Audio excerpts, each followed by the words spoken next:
Greetings, Bat Family, and welcome to Holy BatCast, brought to you by Real Fans for Real Movies. You can visit our website at holybatcast.com and find us all over social media. Just search for Holy BatCast, and you'll find us on Facebook, Twitter, X, Instagram, and YouTube. You can also find us on Patreon. If you love the show and you want to support us on Patreon, you can do that. It's an option. It's a low-pressure situation. If you don't want to do it, that's okay. I do this out of the love of my heart, but for those of you who have done it to help me and make sure that I'm not paying for a bunch of stuff out of pocket, I really do appreciate you guys. You're awesome. And so I got to give a shout out to one of our patrons, Mr. Richard Webster. Hey, Richard. And I got to say, Richard sent me an amazing video for the 10th anniversary. He was a little late to the party, so I had already published the 10th anniversary episode, but he sent it, and I've got to wait until Jamie and Brendan and I are all together again to share it, because I want them to hear and see it. So I'm going to tease it, but Richard, you're awesome. Thanks for the video. I can't wait to share it with everybody. And thank you for being a patron. That really is awesome. Very much appreciate you and your generosity. So thanks to Richard. And again, thank you to our patrons. You guys are awesome. You don't have to do it, but you do it. And that makes you the coolest. We're also part of the Real Fans Podcast Network. You can check out all those shows at rf4rm.com. And finally, as always, I'm your bat host, Andy DiGenova. You can find me on Twitter, X, Instagram, Letterboxd, and Threads. It's just my name, Andy DiGenova. This episode is going to be another unique one. But you know what? Sometimes the unique ones are the fun ones. For those of you brave enough to go, I'm going to listen to this. I don't know if this is my thing, but I'm going to listen. And then hopefully you guys are rewarded. We are going to look at a script. We haven't done this in a long time, and we haven't done it all that much over the course of the show, but Batman is turning 35 years old this June, and we celebrated a little bit on the last episode with Batman in Concert, but I wanted to continue that celebration, and I wanted to look back at the original script for the film by Sam Hamm. So that's what we're going to do. We're going to look at one of the original drafts. It's so hard to tell where it lies in the lifetime of the drafts, but it was an early draft. And we're going to talk about that early draft and talk about what was the same, what was different. And it's really fun to see what was written originally and then what ended up on screen. And I think it'll be a good time. And joining me for that is someone who's not afraid of homework. You're probably wondering, no Brendan, no Jamie. Do you know why? Because when I give them homework, they disappear. They scurry away like little bats themselves, and they go hide in the shadows because they don't like homework. And this guy, you know him, you love him. I asked him, I was like, are you afraid of homework? Because this is something I've been wanting to do. I've literally been wanting to do this episode. It's been on my to-do list for years. But I know it's a big ask to read a whole script, and this guy stepped up. So credit and respect to Mr. Preston Willis. He's back. Hey, Preston, thanks for coming. Hey, oh my gosh, buddy. Of course, I wouldn't miss this for the world. To hell with the homework. I'm honored to be a part of this episode, to look back at, an early version of one of my favorite films of all time, my favorite Batman movie. I was thrilled to take this up. So yeah, this was awesome. I'm excited to kind of see what folks think, because there's a lot of similarities, there's some differences in there. It's really interesting to look back at kind of what was one of the original versions of this beloved film, right? So yeah, happy to be here, man. Well, it will be fun. I am looking forward to it too, because it was a fun read. And I'll tell you, I read it before, but I think that when I read it before, I read a later version.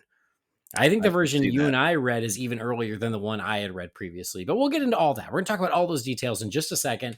But before we do that, y'all know what's coming. I got to give a shout out to Manscaped.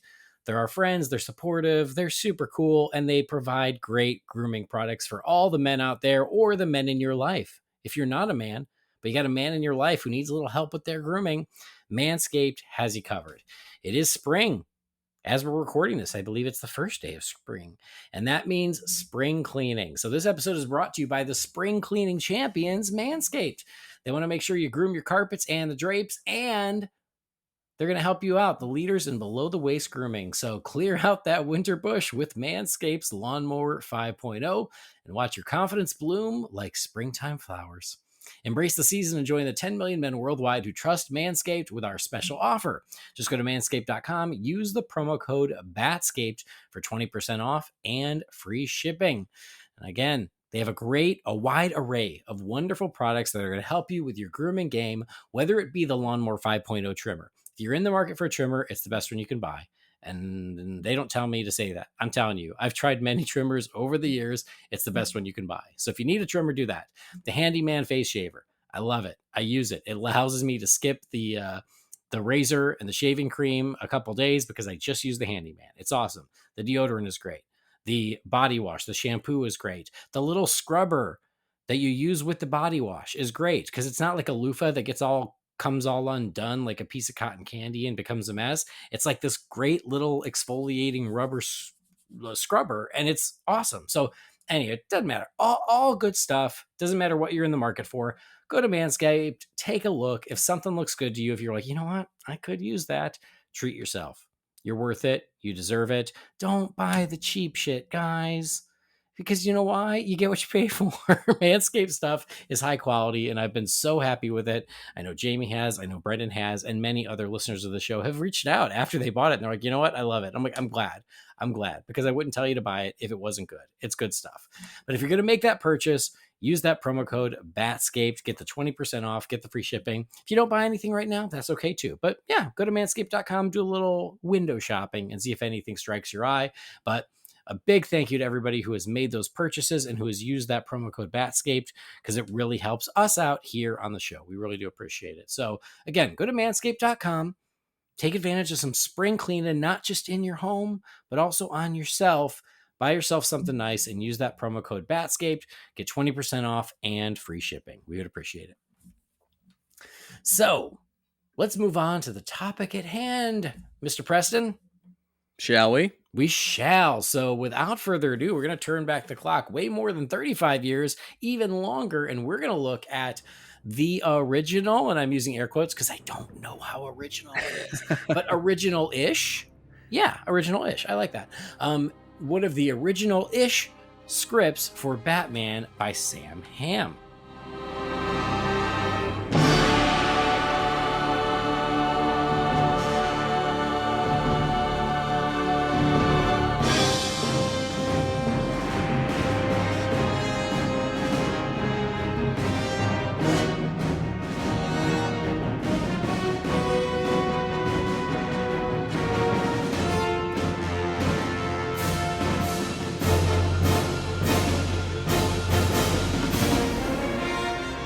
All right, for anybody out there who's listening and you're an overachiever and you're like, you know what, I'm going to read it too.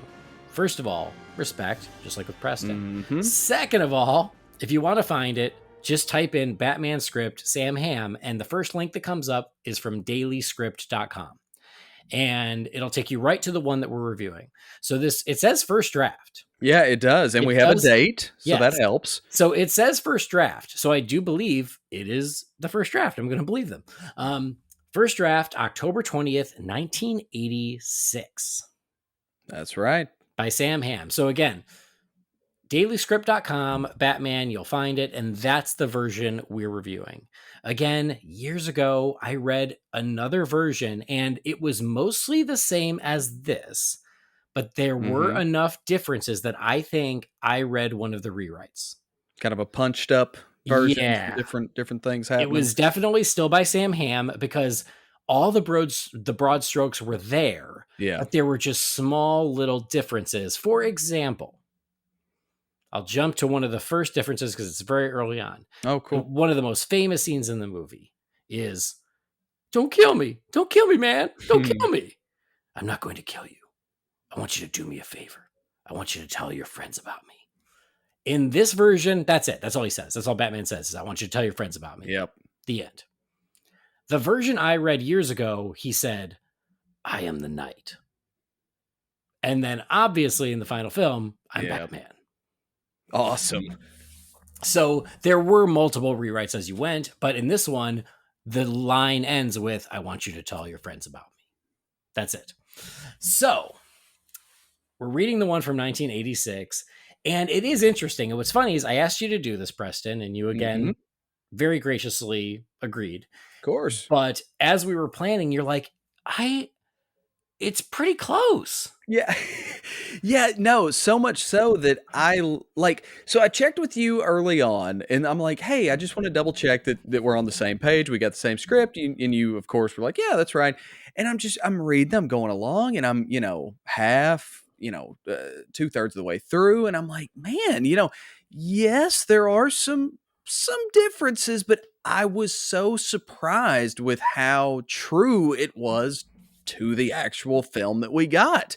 And I think that, you as a listener and reader will kind of pick up on that as well. I know we're going to make light of obviously some of the major shifts because there are some, but yeah, man, I really felt like for the most part, I mean, it was there, and it was Yeah, it was yeah. so well done. And I do want to say this before we like really dive into this. Like this is another thing I took from the script because as much as I love, film scripts and I have a few, in hardback books, for some of my favorite movies, it's not something I read and dig into all the time.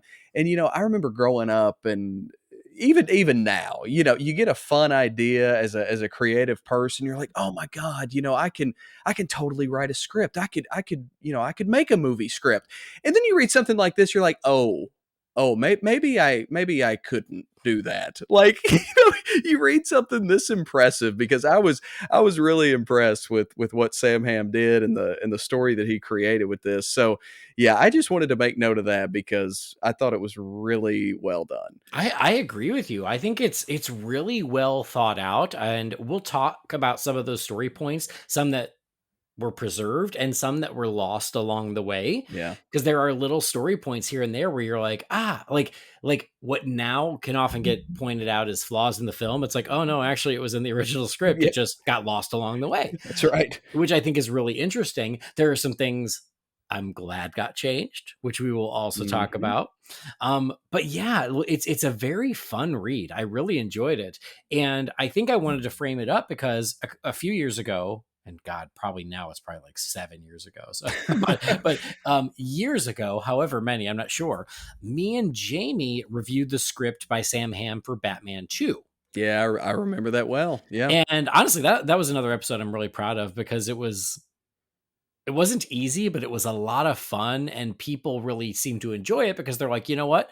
I've always been curious, but I've never gone and read the script, which is totally fair. People are busy. But that episode was like, here's what could have been because it was Mhm. almost 100% different from the film we got in Batman Returns. And this one isn't what could have been. It's mostly the movie we got, but with some pretty interesting differences, both big and small, where you go, oh, wow, that I'm really glad they changed that, or that, oh, it's a shame that we lost that, and so on and so forth. And I thought it would be really fun to call out some of those differences that, again, changed along the way. Oh yeah, I mean it's fascinating. You think what if, and then like exactly like you said, some of these things you're like, oh, really glad they went a different direction than they did. So it's fun that I already have the film obviously, and it's one of our favorite movies, and so we get to love that, and then we get to love this other version that we didn't get all the aspects of. For sure. So we will talk about that. But again, to your point, I would say this script is maybe about 70%. Yeah, I would say at least 70. I mean, it feels so much like the same movie. It really Well, does. yeah, because even the big differences, the broad strokes are there. Yeah, exactly. Like, so they certainly, there were certainly a lot of changes, especially in the third act, which we will get to. The Yeah. third act is drastically different. So Mhm. when you were like, I don't know what we're going to talk about, it's kind of the same. I was like, I don't know if he's gotten to the third act yet Yeah, because it's pretty exactly. different. Yeah. But even so, yeah, I'd say this is about 70%, about 70% of the script made it on screen, which is pretty impressive. And again, it'll be fun to dive into. So, just wanted everybody to understand like kind of where we were coming from as we were going to talk about this. So I made lots of notes of interesting little excerpts and changes and dialogue and story points and things like that. But before we get to that, I just want to hear your overall impressions now that you've read the script. Gosh, man. I mean, like I've gave a lot of those to this point. I mean, I just thought it was kind of fascinating. You do get a lot of those what ifs. I mean, just like we've mentioned beforehand. Um, I certainly like it a lot. Certainly, way more than dislike any aspect of it. Um, I'm happy with a number of the things that did not end up in the film, and I don't quite want to spoil all those things right now, because I love what we got, right? But there are some aspects to this where I love where, Sam Hamm, the writer's head was going. But maybe in reality, some of those things needed to be shifted a little bit, for screen purposes. But I Sure, mean, yeah. I had a blast. I mean, going through this, I recommend it to anybody to check this out because it's, I mean, going back to 86, it's such an early vision of something that we all love. And yeah, it's really, really cool read. Yeah, absolutely. And I definitely agree with that. It was really fun to read.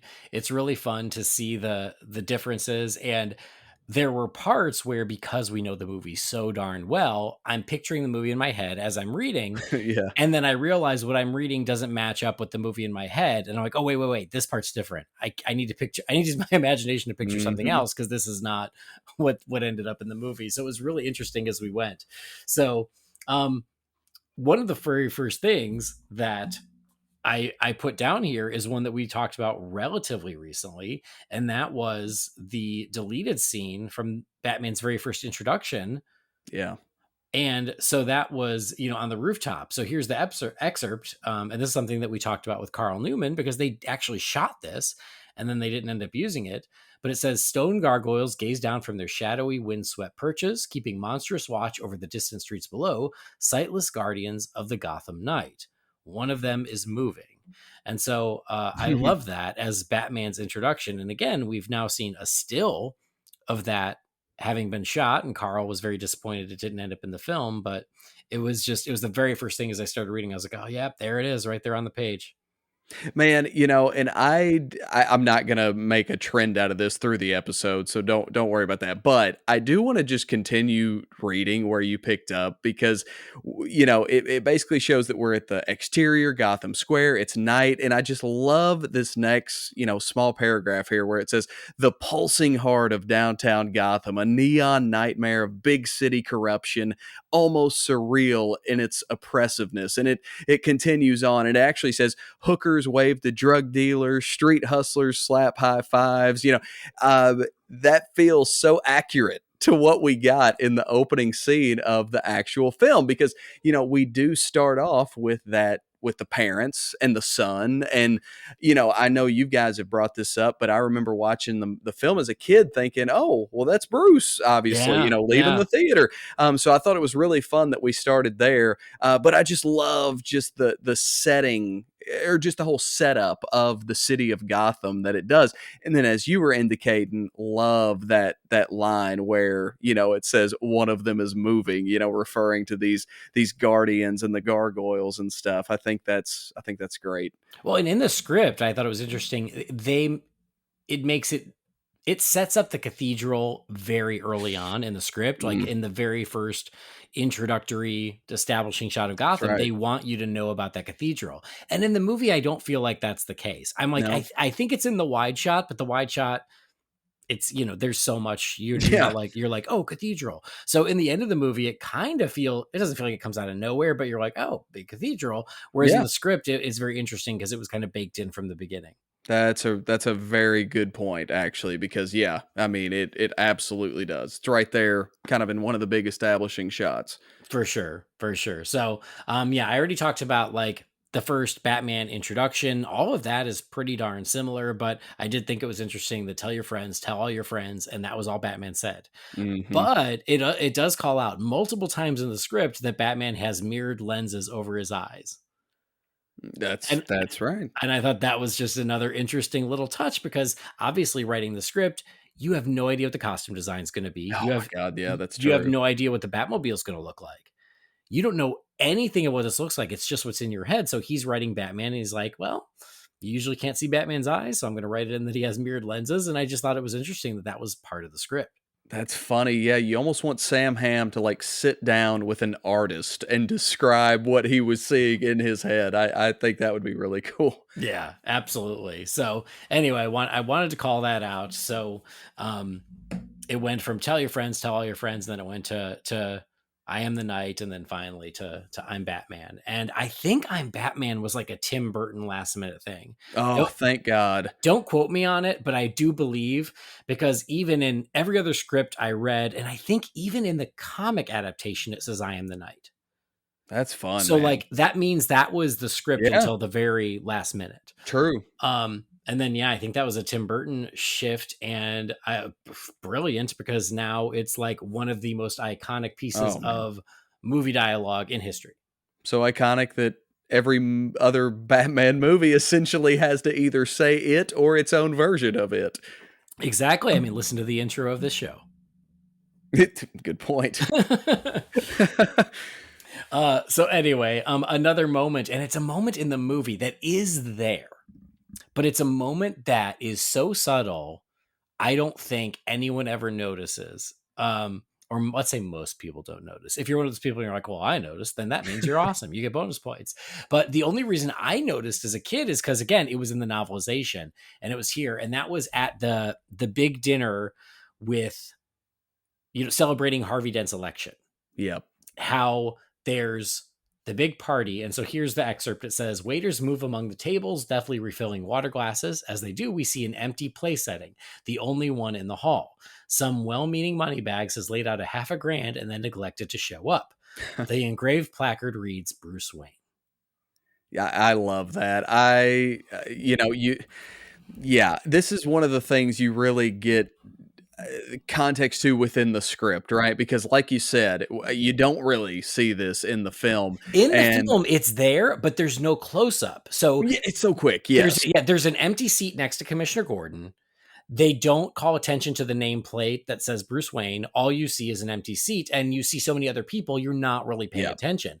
And it's such a great touch that this is the event in Gotham City. Everyone who's anyone is there except Bruce Wayne.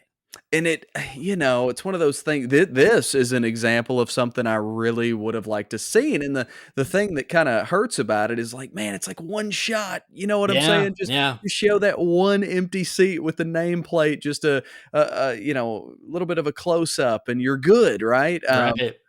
I loved that. I thought that was a really really good point. And I don't know about you, but I did feel like Dent had a bigger, more to kind of do in the script than we kind of got in the film, especially like early on. Yeah, yeah, that's true. I think that's fair. Yeah. It's interesting because yeah, like there are the scenes with the mayor, Dent, and commissioner, but those are pretty different in the script versus the movie, Mhm. but not necessarily for the worse. Yeah. Because in Sure. the script, and we'll jump to it just because you brought it up. In the script, there becomes a time where the mayor, the commissioner, and Dent decide to strike a deal with the Joker just to get him to stop. Yep. Right. And that never happens in the movie. And I'm like, that's probably for the best, right? It's Yeah. probably for the best that Harvey Dent and Commissioner Gordon don't try to strike a deal with the Joker. In fact, in the movie, they literally says, we're not prepared to make any deals. Which I thought was so interesting. But I guess but the script is a lot darker. There's a much higher body count. You see a lot more dead bodies. And so I just think Sam Hamm was like showing just what a nightmare the Joker's reign has been, to the point where the people in charge of the city are even willing to negotiate with him. That's a really good point because yeah, when you're reading that, it doesn't feel right that they make that decision to do that. But on the same hand, that is, when you're showing just exactly like you said, how bad of a dude this new Joker villain is, right? It does make sense. But I would rather it go the route the movie actually ended up going. Agreed. So yeah, I just thought that was really interesting. So yeah, like the mayor, Gordon, and Dent are still there, but again, their roles are a little bit different in the script versus the movie. Yeah. Another thing I wanted to bring up, and it's because it came up not all that long ago. I don't remember when or why, but it came up about Jack's lucky deck. Oh, yeah. And I said, "Oh, well, there's a bullet hole through the deck. That's why it's his lucky Mhm. deck." And I think it was Jamie who went, "Oh my God, I never knew that." And Jamie, if that wasn't you, I apologize. But I think it was him. And I'm like, "Well, you wouldn't know that by watching the movie. You see that there's a hole in the card, Sure. but there's no explanation. And you know it's his lucky deck. You know there's a hole in the card. But Yeah, in it's the never script, they make it implied, yeah. very clear that that's why it's his lucky deck." That's exactly right. And so that's called out specifically again in the script. It's in the novelization, and that's why I always knew why there was a hole in the card, which I thought was so interesting. Um, but I also just loved the description of Jack Napier here because again, Sam Hamm's writing a script. He doesn't know who's playing these characters yet. And so here's how he describes Jack Napier. Says 32, a right-hand man and chief enforcer to boss Carl Grissom. His features are delicate, almost feminine, and he takes a vain, gangsterish pride in his appearance. He's also absolutely merciless. So I just love that Sam Hamm wrote him to look like the Joker, like lean, delicate, almost feminine, vain, and then they cast 32, and then they cast whatever 50-year-old Jack Nicholson. Man, I know, right? And it's so funny. It's just and again, this is just having hindsight and all that, but like I read that and I'm like, that is Jack Nicholson. Like I Yeah, I yeah. literally see just that is like an explanation of Jack Nicholson for me for better or worse. It's so funny how that works out. Yeah, and so it's like the vanity of Jack Napier is in the movie. It's just not as played up as it in the script. In the script, he Yeah. is so vain. He's so narcissistic. You get a bit of that, and again, it amazes me how many of these lines are already in the script. Like, "You look fine. I didn't ask." Like that's right there Yeah, from the original script. I was just about I was like, before anybody asked, yes, the line is in there already, which is great. Yeah. So again, like written as like Jack Napier is like, "Oh, this is how the Joker would look as a normal guy," and then they cast Jack Nicholson. It's like, well, now he's just Jack Nicholson. Oh well. Um, so anyway, I thought that was worth calling out. Yeah. I also had fun seeing the different gadgets and things as Yeah. as Sam Hamm envisioned them. And some survived into the film and some certainly didn't. But one of the interesting ones that I found here was during the Axis Chemical shootout battle. Mhm. And in the script, it's Ace Chemicals. So I do think, and especially reading the script, Sam Hamm was trying to be very true to the comics, and some of those elements changed for whatever reason, as the movie went into production. So it was Ace Chemicals in the script. It becomes Axis Chemicals, but during that action scene, there's some interesting stuff here that I thought was worth mentioning. So this it says Batman turns to a petrified Hood. Chrome steel talons spring out of his fingertips. Yeah. He strolls past the Hood, reaching out casually and gives him a quick nick on the chin. He slumps against the wall, unconscious. So these come back multiple times where he has like poison tipped claws That's to right, knock these out people. talons. That's right. Which I'm like, it's not a bad idea. I just don't picture Batman with talons. That's very Catwoman. That's a But good point. yeah, Batman, I don't really feel it. And then he also says he takes a steel billy club from his belt, whips it through the air, and it telescopes out into a 4-foot staff. God. Like a drum majorette from hell, he whirls the staff as the Hoods converge on him. Hood 3 takes a debilitating jab under the jaw. Batman spins on his heels and slams the staff into Hood 4's back, knocking him off the catwalk to the factory floor 40 feet below. I just love I'm sorry, what was it? Metal Billy Club? Like, I just love that description in and of itself. Like I picture, like those like those really scary metal clubs that cops use. Yes, Like I yes. picture that, Absolutely. and it's like so brutal. And then here, the killing Batman, not to go, I don't want to go down that road, but Sure. Yeah, yeah. Oh, killing boy. Batman is right here in this script, even worse than what's in the film. Hope everybody's listening. So what's funny is like for people who, ding this movie for, well, Batman kills in it, he kills way more in the script. Tim Burton actually dialed it back. Yeah, you better be thanking Tim Burton. Yeah, Absolutely. because instead he yanks that guy over the rail and then attaches him, and the guy just hangs there. Here, he knocks him off the catwalk 40 feet below. There, there's no blood left in the body. No Sorry, shit, it's all over the pavement. let me repeat, Metal Billy Club, Yeah, okay? Like yeah. So I just was like, oh man, Batman ain't got no F's to give. And throughout the film, he talks about like killing the Joker, or throughout the script, he talks about killing the Yes. Joker. He's like, I got to kill the guy. Yeah. Yeah, he's gone too far. Gotta take this guy out. Yeah, exactly. And then something, and I mentioned this relatively recently, is I had the official book, the making of book for Batman. Of course I did. And if history, if I'm remembering it right, you read it before the movie. The novelization I read before the movie. This was Yes, the that's right. making of book with the photos and everything. Okay. And, and it was in great detail, but they had a few pages about all the gadgets. And in there was a ninja star. And it's bothered Okay. me for 35 years that I'm like, they built these ninja stars. They're not in the movie. Did I miss it? They're not in the movie, but they're all over the script. And That so they are. And so here he says the moment's distraction is all Batman needs. He hurls a ninja wheel, a small ratcheted razor sharp disc at the forearm of Hood 5, one jerk of a thin filament wire, a sudden shriek, and Gordon is free. And then this leads to when Jack Napier gets shot and falls into the vat of chemicals. Mhm. This I thought was really interesting. So it Yep. says the thug lurches forward, his gun drops to the floor, discharging accidentally. An ungodly howl of pain echoes out from the catwalk. Jack reels and staggers, his hands clutching at his cheeks. Blood gushes from between his fingers. Jack Napier has been shot through the face. Yep.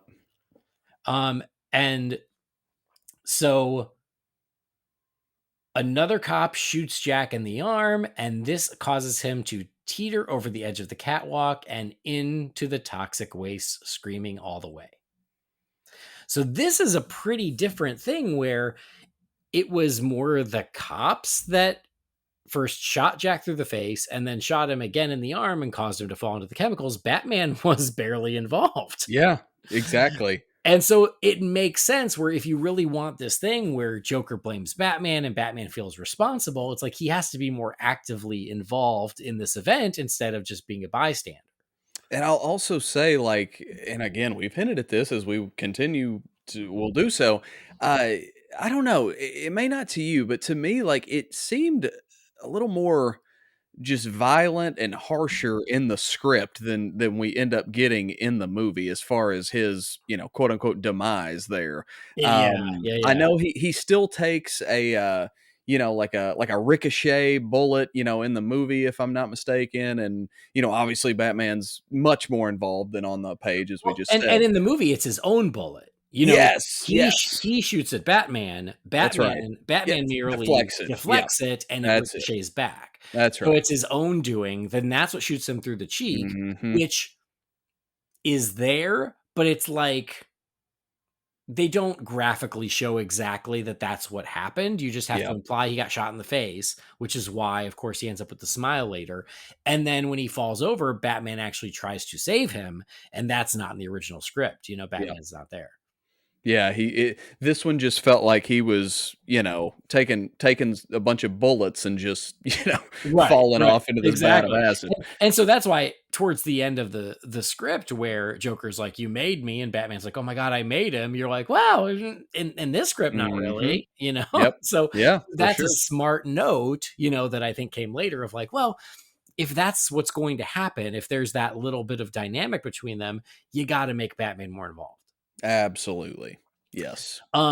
So throughout the script, you've got Alexander Knox, you've got Vicky Vale, you have all the same characters, Lieutenant Eckhart, things like that. Something that I thought was interesting, though, who was missing from the script was Bob the Goon. Right? Where was There's, there's no Bob. Bob the Goon? Come on, the man that got his own, action figure. He's I not in the know script. that action figure kicks, yo. And my recollection is that Tracy Walters, who played Bob, was a friend of Jack Nicholson's. They'd worked together previously on something else. I can't remember what it was. And so Jack basically was like, hey, do you got a part for my buddy Tracy? And so that's how Bob the Goon came to be. They just basically took a bunch of the goon element, or a bunch of, some of the goon henchman elements from the script. And they're like, well, this will be Bob. This will be Bob. This will be Bob. And so, he was created somewhat last minute because Jack just wanted his buddy to have a role in the movie. Get you a friend like Jack Nicholson. See? Damn. That is awesome. I don't know if you've ever heard the quotes from Lin-Manuel. I love Lin-Manuel. I'm a fan. Oh, yeah, sure. But he has his collaborators, right? And he always says, he goes, as long as I have a job, you have a job. Man. And it's like, that sounds like Jack Nicholson, and you got to love people like that. That's awesome. And I think the movie is better for it, honestly. So I'm glad that it worked out that way. And Bob is memorable. Yes. Even though he's just Joker's number one guy, but he's just a henchman, he's memorable. And it was actually, again, a good change of like, well, this person should be a character, even if they're not a deep character. They don't have a ton of dialogue, but it's fun that he's got his guy. Exactly. Something else that I thought was interesting, that Knox and Vicky seem to have a past in this. Yes, they seemed, I guess I'll just say, much closer in the script than they did in the final version. I don't know. I don't know if I necessarily have a preference. But I don't know if you want to talk about Knox now. Let's talk about Knox, because what's interesting is, Knox already has a pretty sizable role in the film. Yes. But in this, even more so. Very much so. Like this one, they go straight up love triangle. Between Vicky, Bruce, and Knox. Totally. I was not expecting that at all. And in the movie, it's there, but it's not they don't spend a lot of time on it. It's obviously implied that Knox would love for he and Vicky's friendship to be something more, but that's kind of how they leave it. That's what I wanted to stress, not to cut you off, but like in the movie, it's like, Knox is like dying to get with this woman, but I never feel like it's a realistic thing, where that's kind of different on the page. Exactly. But here, it's like, it seems like they had known each other previously. Mm-hmm. She's back into town. They're reconnecting. It doesn't seem like they ever dated, but it does almost feel like there's always a chance, that kind of thing. And for Knox, it's like Vicky seems like the one that got away. So there's a lot of time spent on Knox really trying to win over Vicky and pardon the phrase, cockblock Bruce. And, Facts. And at a certain point, literally tries to blackmail Bruce into staying away from Vicky. Yes. Which is so like Knox, there's just so much more of that, which I thought was so interesting and so different. And so there's definitely a lot more with him and Vicky, and even some with him and Bruce. But again, I completely understand why in Batman you would pare back the role of Alexander Knox. Oh, dude, absolutely. Like, well, and not to mention, at least to me, Knox, he wasn't as lovable as he is in the movie on the page. Yeah, I completely agree, because I have a soft spot for Alexander Knox in the movie. I think he's a lot of fun. I know not every fan does, and that's fine. I think he's fun because he's the charming loser, like you kind of root for him, even though such a nice, nice-ish way of putting it. Yes. But yeah, when he tries to like blackmail Bruce, you're just not rooting for him as much. And he's a little harsher with Vicky about trying to keep her away from Bruce. And so it's interesting, Yes. Again, I get the choice to pull back on that. I think that's a smart choice, because if you want more time, it shouldn't be on the Vicky, Knox, Bruce love triangle. That's not what the movie's begging for.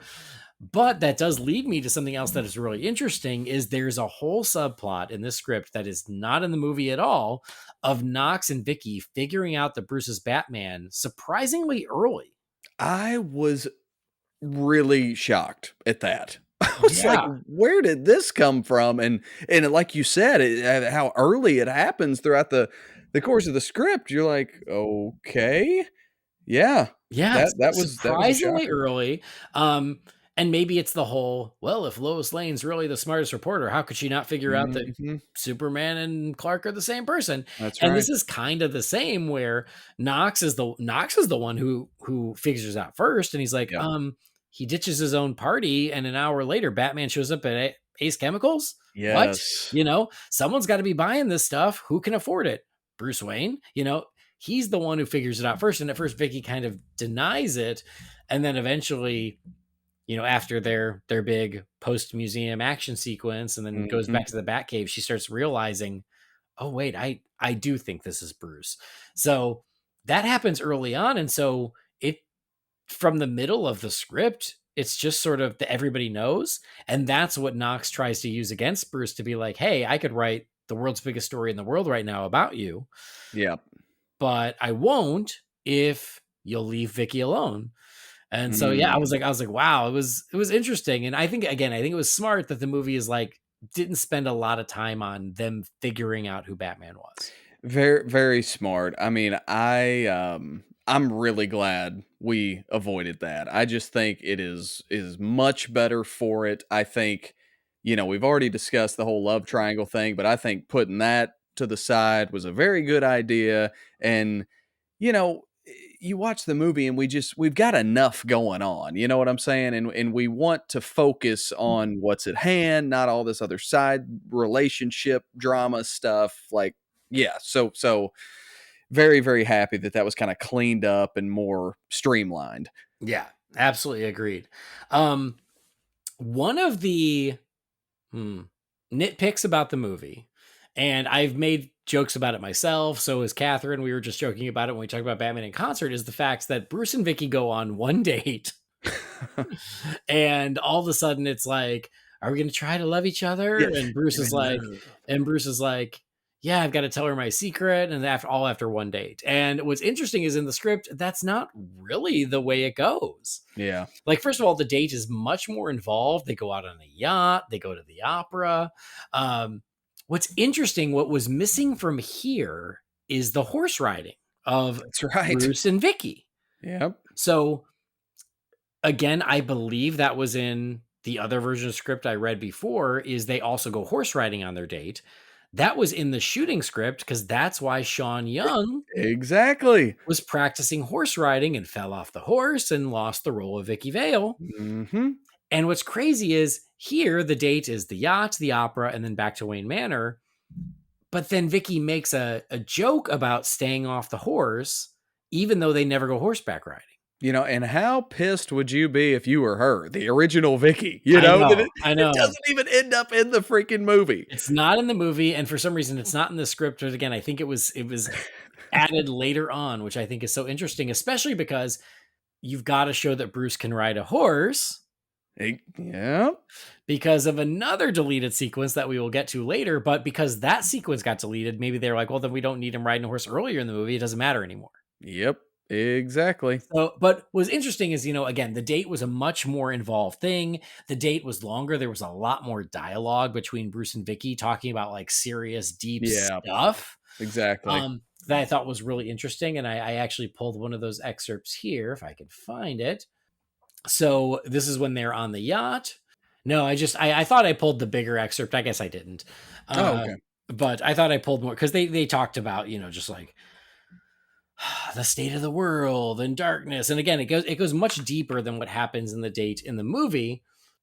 They do talk about like, again, you see more of their connection there, but Mhm. then there's the point where after their date, after they sleep together the next morning, it says that his body is a big mass of bruises and abrasions. And Vicky says, poor thing, you should stay off that horse. Yeah. Yes, their relationship is certainly much more, I would say, fleshed out, on the page. We definitely get just more substance where, it I do not fault them for rushing things along, but it certainly, I would say, objectively is that in the movie. Agreed. And here's the thing, and Sam Hamm says this on the amazing documentaries that were on the DVDs that are now on the Blu-rays. They're so good. But I think Yeah. Sam Hamm says that when he was writing the script, he was trying to essentially figure out what is the emotional core of the film. And he said, well, it's about Batman. To dress up like Batman and go fight crime, you've got to be crazy. You've got to be insane. Right. So my idea is Batman's insane for doing what he's doing, but then he falls in love, and because he falls in love with this woman, he starts going sane. Mm, And when you hear that and then you read the script, there is so much more of that in there. that's true. And the final film, it's in there, but it's very subtle. They don't go into it in great detail. There's a lot more scenes in the script that really bring that to the front.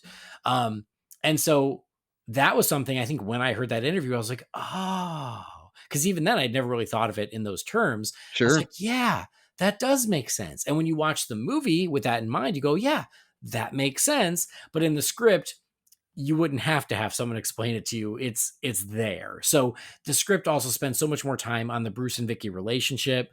It seems like they're dating for a longer time. They are much more Yes. invested in each other, and there's a lot more in-depth conversations between the two of them about what he's doing and whether or not he should be. And I've got some fun ones to read to you in a second.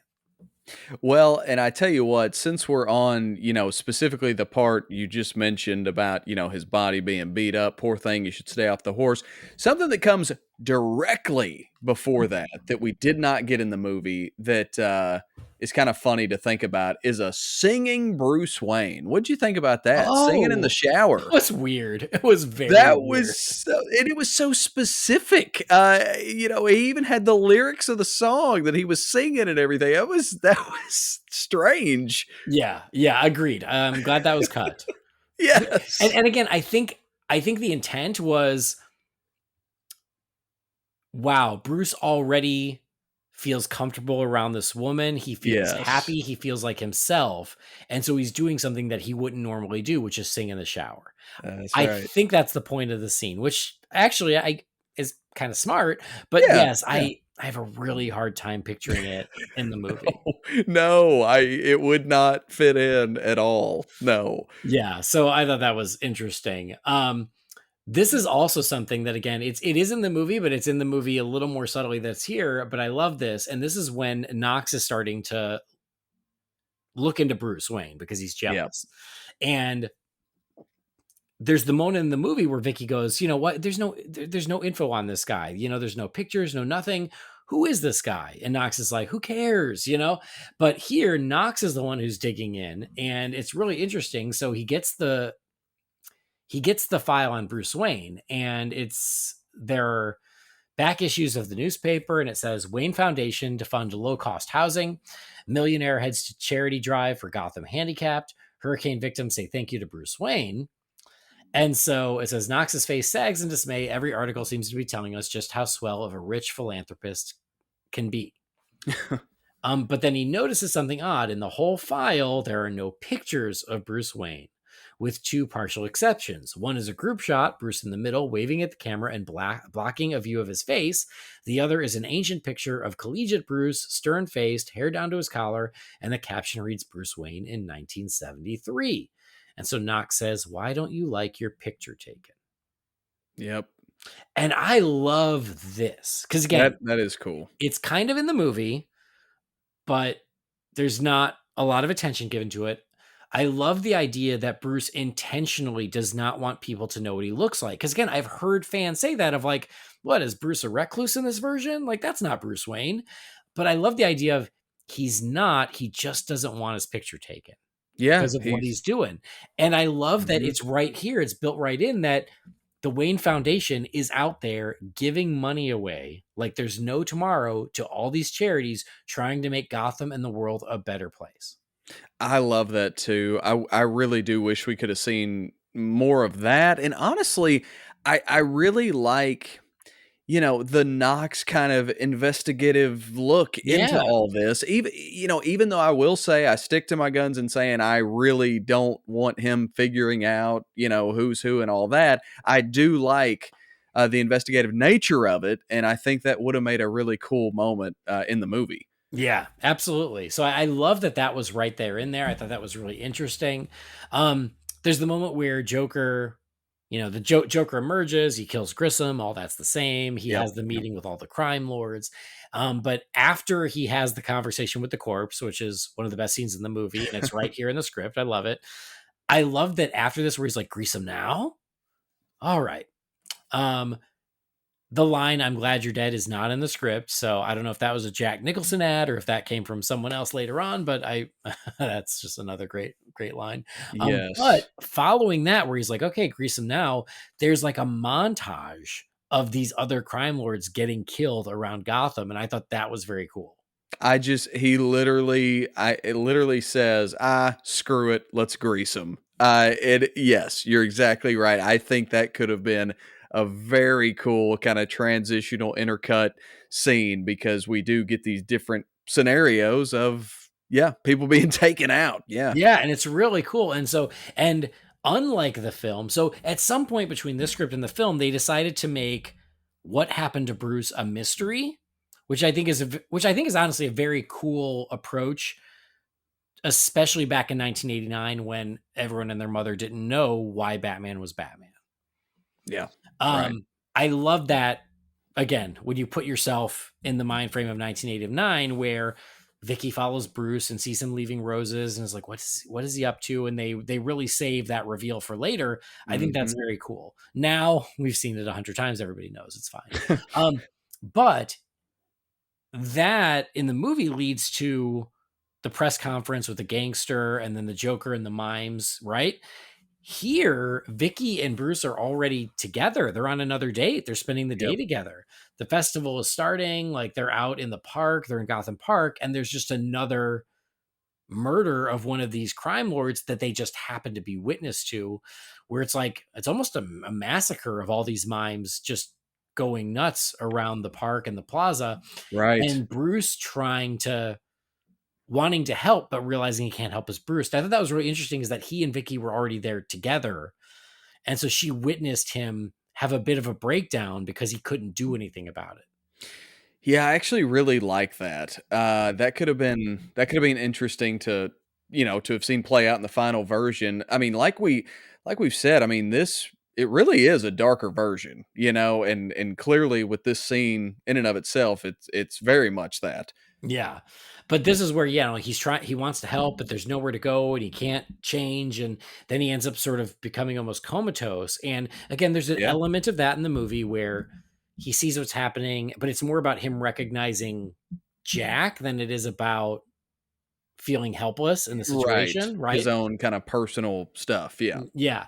And again, in the movie, they wait until the end of Act 2 to do the flashback to show what happened to Bruce's parents and why he was leaving roses in the alley. Here, again, that comes pretty early on. And they learn it pretty early on. Like Knox and Vicky uncover it right after this scene, whereas in the movie, it's not until the end of Act 2. Yeah. Um, so next thing I had was it's more of this is where Knox and Vicky are figuring it out. And so Knox said, yeah, he walks out on his own party. Half an hour later, the Cape Crusader turns up in full bat drag. He sees an execution. He freaks out in an alleyway. There's no place to change. Yeah, Vicky, he's married, all right. And Vicky said, you're pissing me off, Allie. I know exactly why you're doing this. So yeah, that's where they start piecing it together, is pretty much after this. That they do. Yeah.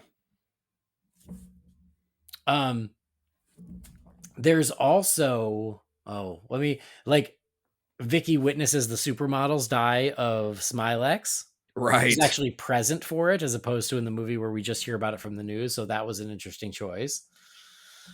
But the Joker commercial is right there in the script. And for the most part, it's pretty similar, but I thought this was really interesting in there, where it says the Joker's in a field of wheat. On a picnic blanket before him are two clean cut models, one male, one female, both dead and grimacing horribly.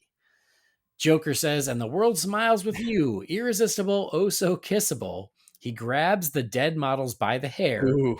Their teeth clink as he forces their heads together for a post-mortem kiss. Oh, their teeth clink. That's like so Ugh. dark. Could you imagine him like making two corpses kiss in the movie? Oh my goodness. No, no, I couldn't. Oh my gosh. I will say, as dark and twisted as that is, I appreciate so much that the commercials were in here. I didn't Yeah, yeah. necessarily expect that, especially on a first draft. I did not expect to see those included. So I thought that was really cool. But man, the direction they went in with it, boy, yeah, that's some pretty dark stuff. I know. When I read that, I was like, "Oh man, that's creepy."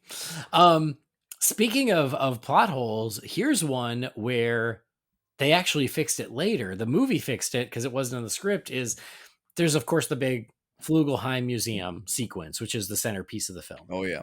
And in the script, Vicky just goes, she's meeting Bruce, and then the Joker shows up, and it happens like in the movie, and then Batman shows up. But there's no indication as to why Batman would know to be there.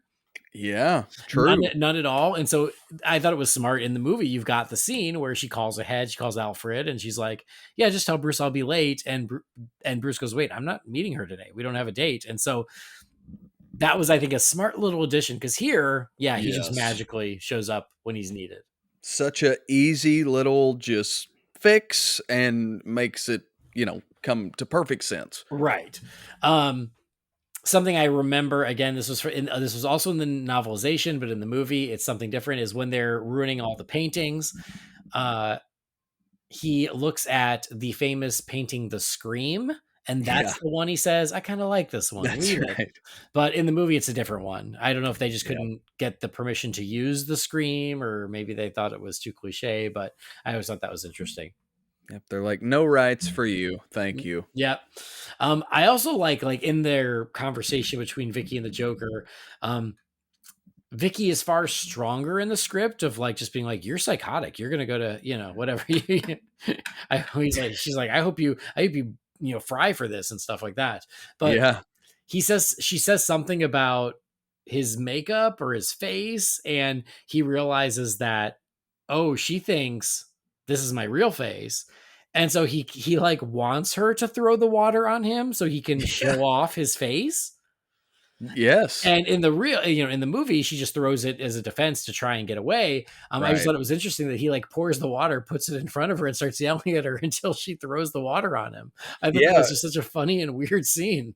We obviously get, the entire I'm melting," sequence before Batman makes his grand entrance, in the film, and yeah, totally kinda different scenario, in this one, for Yeah, sure. yeah, absolutely. So I thought that was fun, but um, the museum sequence happens more or less the way it Yeah, does in the film, it does. but then leads to the big chase. But what was interesting is that the Joker takes part in the chase in the script.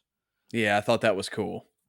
Where yeah, in the movie he stays behind and just lets his goons go for it. So the chase is written, and some of it's the same, some of it's different. But yeah, the Joker is there until he realizes that he's in trouble and he can't get away, and so he takes off.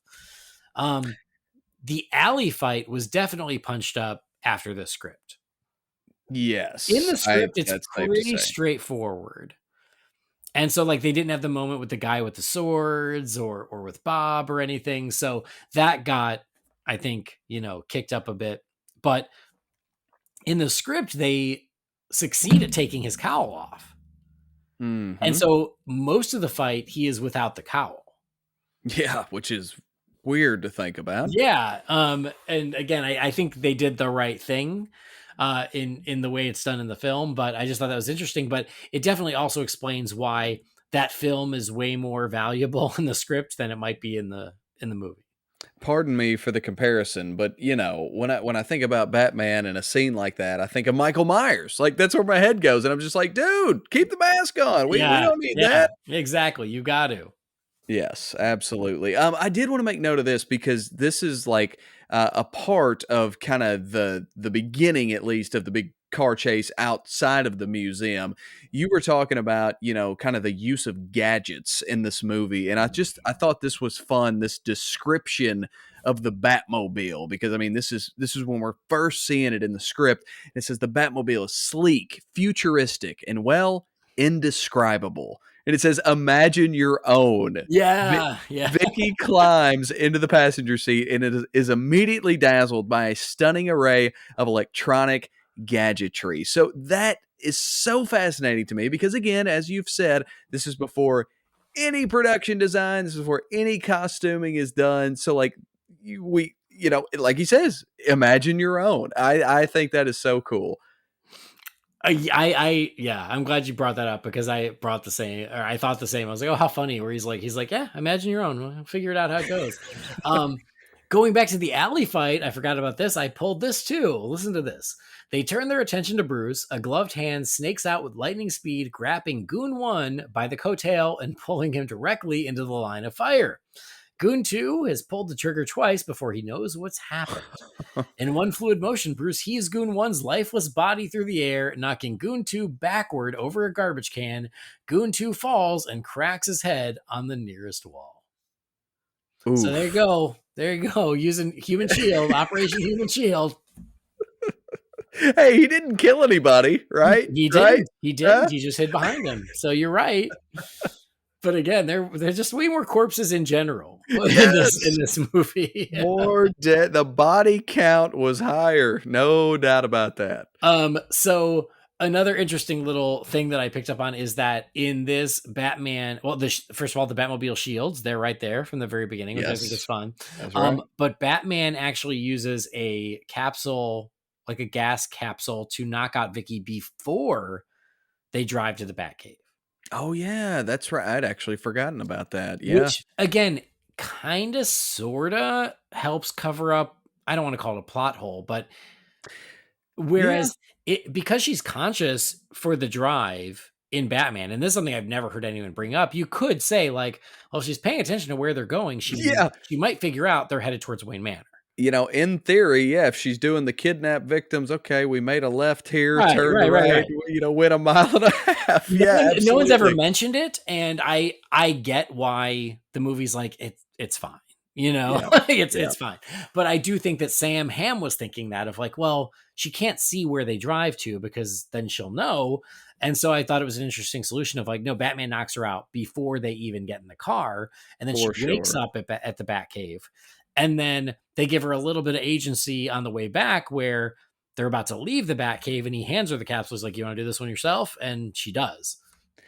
I was just about to say I almost prefer the script's version because I really, really like that in theory. However, I will say, plot hole or not, it would have led to us not getting those great reaction shots on that amazing sequence we get on the way to the Batcave. You know what I mean? Yeah. Where she starts looking at his face and he turns on the light in her eyes. And exactly. So again, I get why he wrote it in, but I also completely understand why they're like, you know what? Like, let's not overcomplicate it. It's fine. Yeah. Exactly. Batman knows some confusing back roads to get to the Batcave. It's fine. Right. They jump through a waterfall, whatever. Right. Speaking of the Batcave, here's how Sam Hamm describes it. He says, we all know this place, although we haven't had time to acquire the familiar mementos like the dinosaur and the giant penny. The Batcave is unmistakable.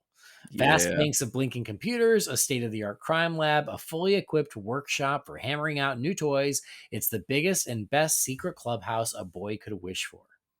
It almost gives me chills, the line of, although we haven't had time to acquire the familiar mementos. Isn't that great? Like, that is so cool. Like, you can tell Sam Hamm did his homework.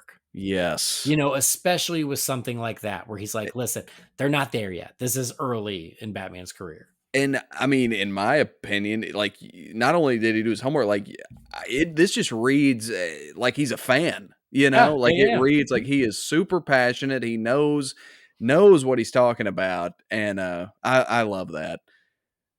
So another one of my favorite elements, and it was lifted probably respectfully from The Dark Knight Returns, but I love that it's in the script, is in the Batcave scene. Vicky sees the armor, she sees the suits, and she says to Batman, it doesn't protect your head. And Batman says, that's why I wear a target on my chest. I've always loved that. I thought that was brilliant. Again, I believe Frank Miller was the first one to write that in The Dark Knight Returns, and I love that Sam Hamm used it here because it's so smart, and I love Yeah. that. And I'm so sad that it's not in the movie. That's such a great point. Yeah, like they're talking about, well, she thinks it's, a Kevlar suit, and I love his line saying, "Better, it's not on the market yet." And then yeah, she brings up, protecting his head, and that's such a cool line. You know what?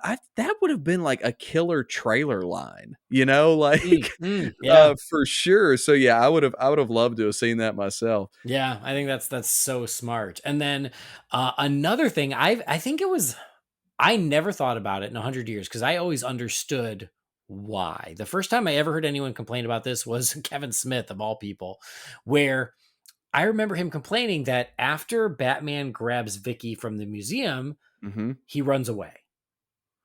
And I never thought about it because I'm like, no, he's getting Vicky out of danger. Like, to me, that was crystal clear. But Yeah, I've never thought about that. I never considered that an issue with the movie, but again, I think it was Kevin Smith who brought it up. But ironically, Sam Hamm thought of it. It's right here in the dialogue. Vicky says, "You could have killed him, you could have killed the Joker." And Batman said, "I had to save you, Vicky." And then there's like a whole thing where he's like, he actually develops the photos for her. Yes. But then here's a moment I'm so glad it got deleted. Oh boy. So he hands her the photos and he says, "You can keep these. Most of them are of the Joker. Some of them are a Batman, but you can't really see his face." And then Batman says, "Care for an Oh. autograph?" Oh god. He takes one of the prints, scrawls on it, and hands it to her with the inscription, "To Vicky, love B." Oh, good god. Yeah, this was like I'm sorry, what? I remember reading this, and I remember reading this particular section late at night, and I'm like, okay, have I had one beer too many at this point? What is going on here? Yeah, no, thank God. What is that? What is Love, that? love B. He autographs a picture of himself to Vicky Vale and hands it to her in the Batcave? To be honest, What? okay, I will say this, and this I am not making an excuse for because I think it is ridiculous, but I will say throughout this entire sequence, and I'll even pull this from the script itself.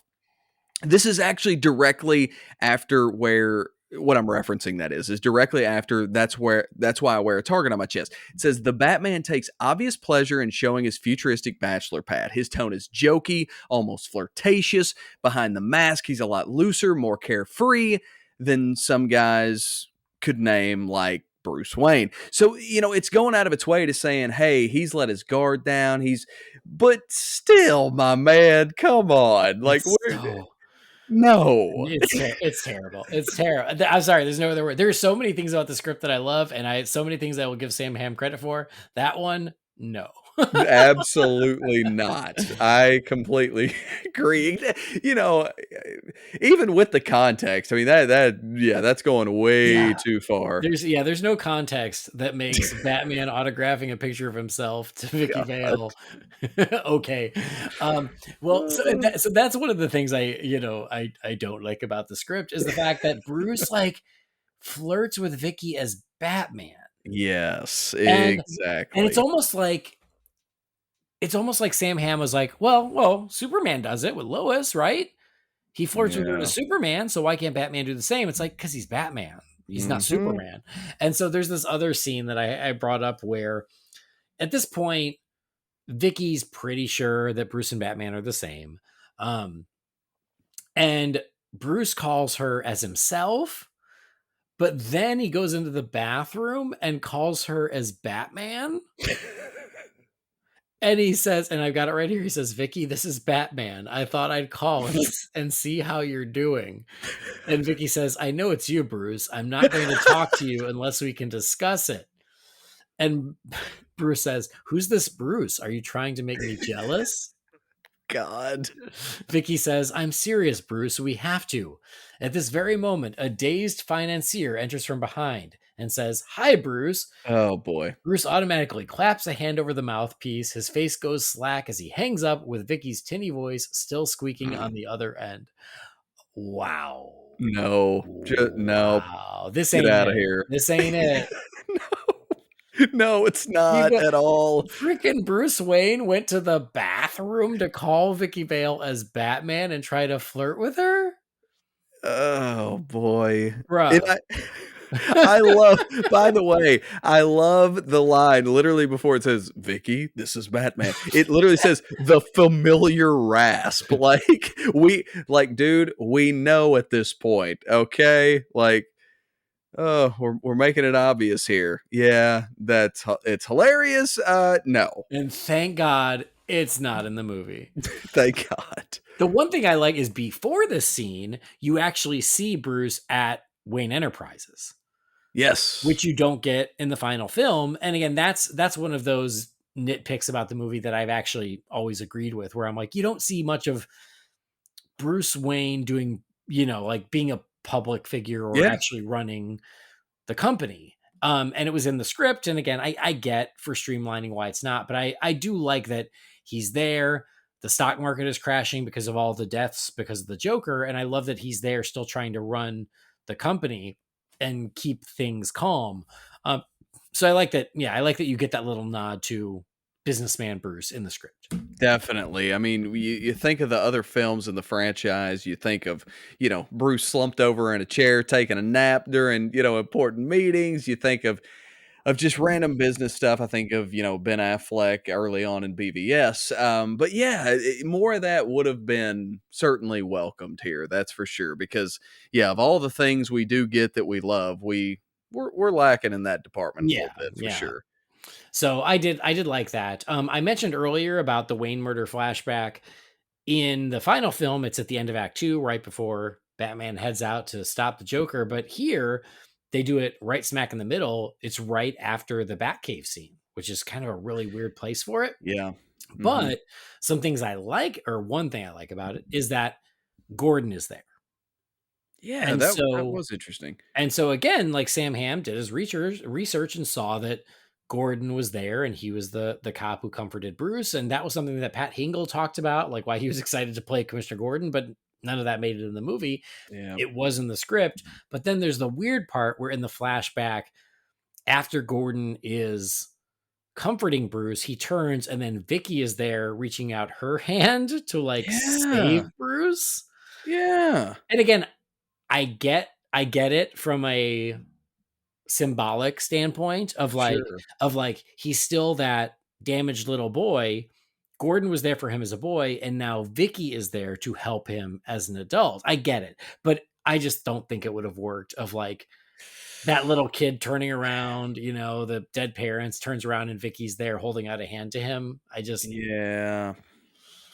I think it's Maybe I think it's little weird. little too on the nose, Yeah. like, yeah, I think we get it. Movie went about it the right way. I don't think it needs to get that, specific in that, like I said, that on the nose with it. Yeah, for sure. I mentioned earlier that Harvey Dent and Commissioner Gordon decide they're going to make a deal with the Joker. And so here I got a little excerpt here. It says, Dent says, screw that. We've got a market panic of national proportions, and we have 786 people dead. I won't sacrifice one more life for the sake of appearing strong. And this, it says Politico, so it's some other advisor guy. He says, Harvey's right. We've got the 300th anniversary gala coming up. The networks won't even send in a crew. An advisor says, Harvey, the police are working around the clock. The feds are coming in. This thing could break any minute now. Tell him, Jim. Commissioner Gordon reaches into his pocket for a cigar. He clips the end, lights it, takes a long drag, stares glumly at the floor, and says, cut the deal. Mm-hmm. So, body count of 786. Dude, I was just about to say 786. That's a lot of dead people. Holy crap. And again, yes, it would probably have to be a lot when you think about the fact that the Joker poisoned all these beauty products and everything. Yeah. But again, the movie shows you a couple, but like doesn't want you to dwell on it. And here they No. here in the script, not only do they say it out loud, there's also montages of people dying all over Gotham. Yeah, this certainly does not state it with a number in any capacity. Whereas this is, pushing 1,000, right? It's pretty intense. Right, exactly, for sure. Um, so just Vicky and Bruce, like Bruce never has to tell Vicky; she already knows. And so there's the scene in her apartment where it's not about him trying to tell her; it's about them just having a conversation about their feelings and their Yeah. relationship. But I thought there's an interesting excerpt in here where Vicky says, "So what? We pretend none of this ever happened. We never met. You're going to get yourself killed, Bruce. You know that, don't you?" Bruce says, "It wouldn't matter much." Vicky says, "I don't understand it. You can do so much good for people as Bruce Wayne." He sinks back into the sofa, closes his eyes. He's had the same argument with himself 1,000 times. Bruce says, "Money makes money, Vicky. The foundation runs itself. I'm extraneous to the process." Vicky says, "You're one man. You can't save everybody." And Bruce says, "What if I could save a handful? What if I could just save one?" I love this. Yes. And That is a wonderful line for sure. Yes. it's hilarious to me that 35 years ago, Sam Hamm was already thinking 2 steps ahead of all the trolls on Twitter who every week go, "Oh, Batman's not a hero because he just beats up the mentally ill when he should be funding low cost housing and Oh helping God. that stupid crap." You know what I'm talking about, right? Yep. Yep. Um, Unfortunately. that stupid hot take that comes out every week or two on social media, and somehow everybody tweets it like it's the most original idea in the Yeah, world. like they're the first one. Yes, And exactly. and every time I'm like, obviously you've never read a Batman story because Bruce Wayne has always helped Gotham as Bruce Wayne, but Batman exists because Bruce Wayne can't do everything. And Yep. there are certain things that Bruce Wayne's programs can't solve. That's why Batman's there. But whatever, get your clout, feel good about yourself, pat yourself on the back. But I love that Sam Hamm like calls it out in the script of Yeah. basically Vicky making the same argument of like, you can do this good as Bruce Wayne. You don't need Batman. And Bruce is like, but I do. Like, Yeah. how many people could I save because I have Batman? And I love that. I think that's I- awesome. And it's such a That shame it's was not in there. a ton of foresight by Sam Hamm there. I mean, that's honestly impressive that was included in this. And you're exactly right. I will say, as much as I don't necessarily like, Vicky already knowing everything and kind of that just being I don't know, kind of a natural thing throughout the script where it's not even like a spoken thing between them. Like she just straight up knows. I don't necessarily like that, but yes, I love that. Bruce bringing that up again, just that line of what if I could save a handful? What if I could save one? That's Yeah. that's all you need to hear. Yeah. It's great. And you're right. Like, but again, when you think about Sam Hamm's initial intent for the story of Hmm. Vicky is what's causing Bruce to go sane. Vicky is Yeah, now this voice of reason to bringing Bruce back to humanity or whatever you want to say. sure. Then these scenes make more sense. Oh, for Right. sure. And again, there's just more conversations like this where she becomes almost the devil's advocate of like, do you really need Batman? And unfortunately, so much of that got lost along the way. And eventually, ironically, we got a lot of that with Rachel Dawes. Yes. Thank God. Reminds you of. Yeah, Yeah, yeah. It's absolutely. it's it's a very similar idea of like Rachel Dawes is this one who's in the system and is the one who's being like, but what if you don't need Batman? Or I see that you'll always need Batman, and that's why you can't live a normal life, or whatever the case may be. I love that a lot of that was part of Vicky's story in this original script, but yeah, it just Yeah. got cut for time or whatever. But yeah, I do think that you lose a lot of that. Just like a dude, look what you have, use your use your resources as you have them and, don't be And the this best thing is crazy vigilante. he does in Yeah, this you're right. script. He does, which He is what absolutely I does. love that it makes it very clear he's already doing that. Yeah, and so But he feels he has to yeah, do this. Yeah. yeah. Um, so this is again, instead of him being like, I'm Batman, it's like them having this philosophical debate about should you be Batman? Yeah. And then that gets interrupted by the Joker's package. And so this scene is very, very different. That's right. So the Joker does not come barging in, the package comes. And because Vicky already knows that Bruce is Batman. He pulls out his utility belt and he inspects the package. And then the goons show up and he takes out the goons. I think he uses, I don't know, maybe he doesn't use his talents here, but he uses his talents again later on. The talents come back, I guess is the point. But the Joker never comes barging into the apartment in this version of the story. He's sitting down in the parking garage just waiting. And so Bruce takes out these guys and Bruce checks the package. The package is full of a bunch of fake ears. Personally, I like the dead flowers better. Yeah, me too. The hand popping up. Yeah, Yeah, I think that's more interesting. It's also more Joker. But again, it's another tiny little thing where I've always thought when Vicky opens the package, I'm like, God, I hope there's nothing dangerous in there. Like she just no opens it. kidding. She just opens it. And I love that in the script, Bruce is the one he's like, he checks it out first to make sure that they actually can open it. But because she already knows who he is, he grabs a stocking from her bedroom and goes off after the Joker and the goons right then and there. And this leads into a whole big chase through the streets of Gotham of him in a suit with the utility belt and a stocking over his head. Yes, the utility belt. He's got that. Oh my gosh. Yeah, the lifts out a false bottom to reveal a utility belt. God, that's great. I love what we get in the film. You know, it's so hard for me to imagine that sequence going a different way. I think this is an interesting take on it, but I'm really glad with what we got. I agree. I think this is I get why this is cut. This is like a whole nother big long action sequence. Yeah. And I'm sure it would be expensive. And also the movie's a good solid 2 hours in and of itself. So I get why they lost this, but this is also where he ends up on horseback chasing the Joker on horseback. Yeah, exactly. And so that's why, they had set it up earlier. There's a moment where Alfred intercepts him and throws the costume out the window and he picks it up. And at a certain point, Batman is riding horseback in full Batman regalia, chasing down the Joker while the 300th anniversary is going on. In the movie, it's 200. In the script, it's 300.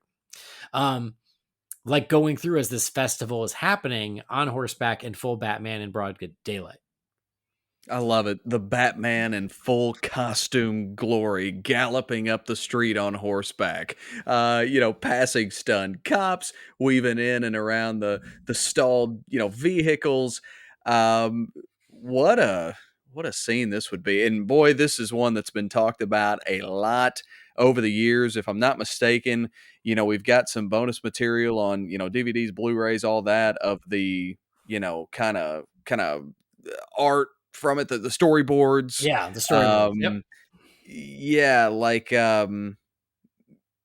hey, I'm a big Western fan. I don't really know how I necessarily feel about this sequence, I don't either. I think I appreciate the ambition. I appreciate the idea. I don't know if it would work, Like I don't know. Seeing Michael Keaton with a stocking over his head, jumping on rooftops, I just don't know. And then Batman in broad daylight on the horse, I just don't know. Yeah, it certainly makes all the sense in the world to me why they would cut this sequence. Sure, that much for sure. And what's crazy, so this sequence or a version of it is in the novelization.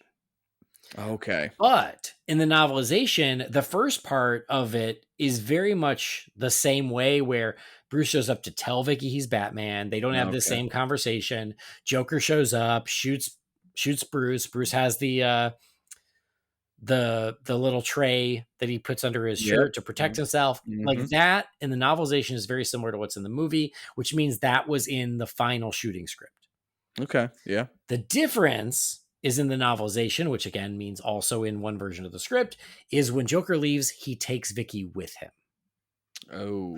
And so that then leads to this same chase. I see. Of Bruce getting up, going after them because Joker has Vicky. And then pulls the stocking and gets on the horse and all that is the same. Wow. But the setup is different. That's interesting. It's super interesting.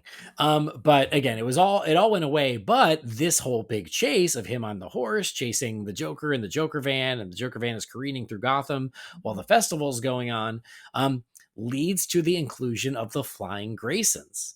That's right. And so again, much like the storyboards of the horse chase, there are also storyboards of the inclusion of the Graysons.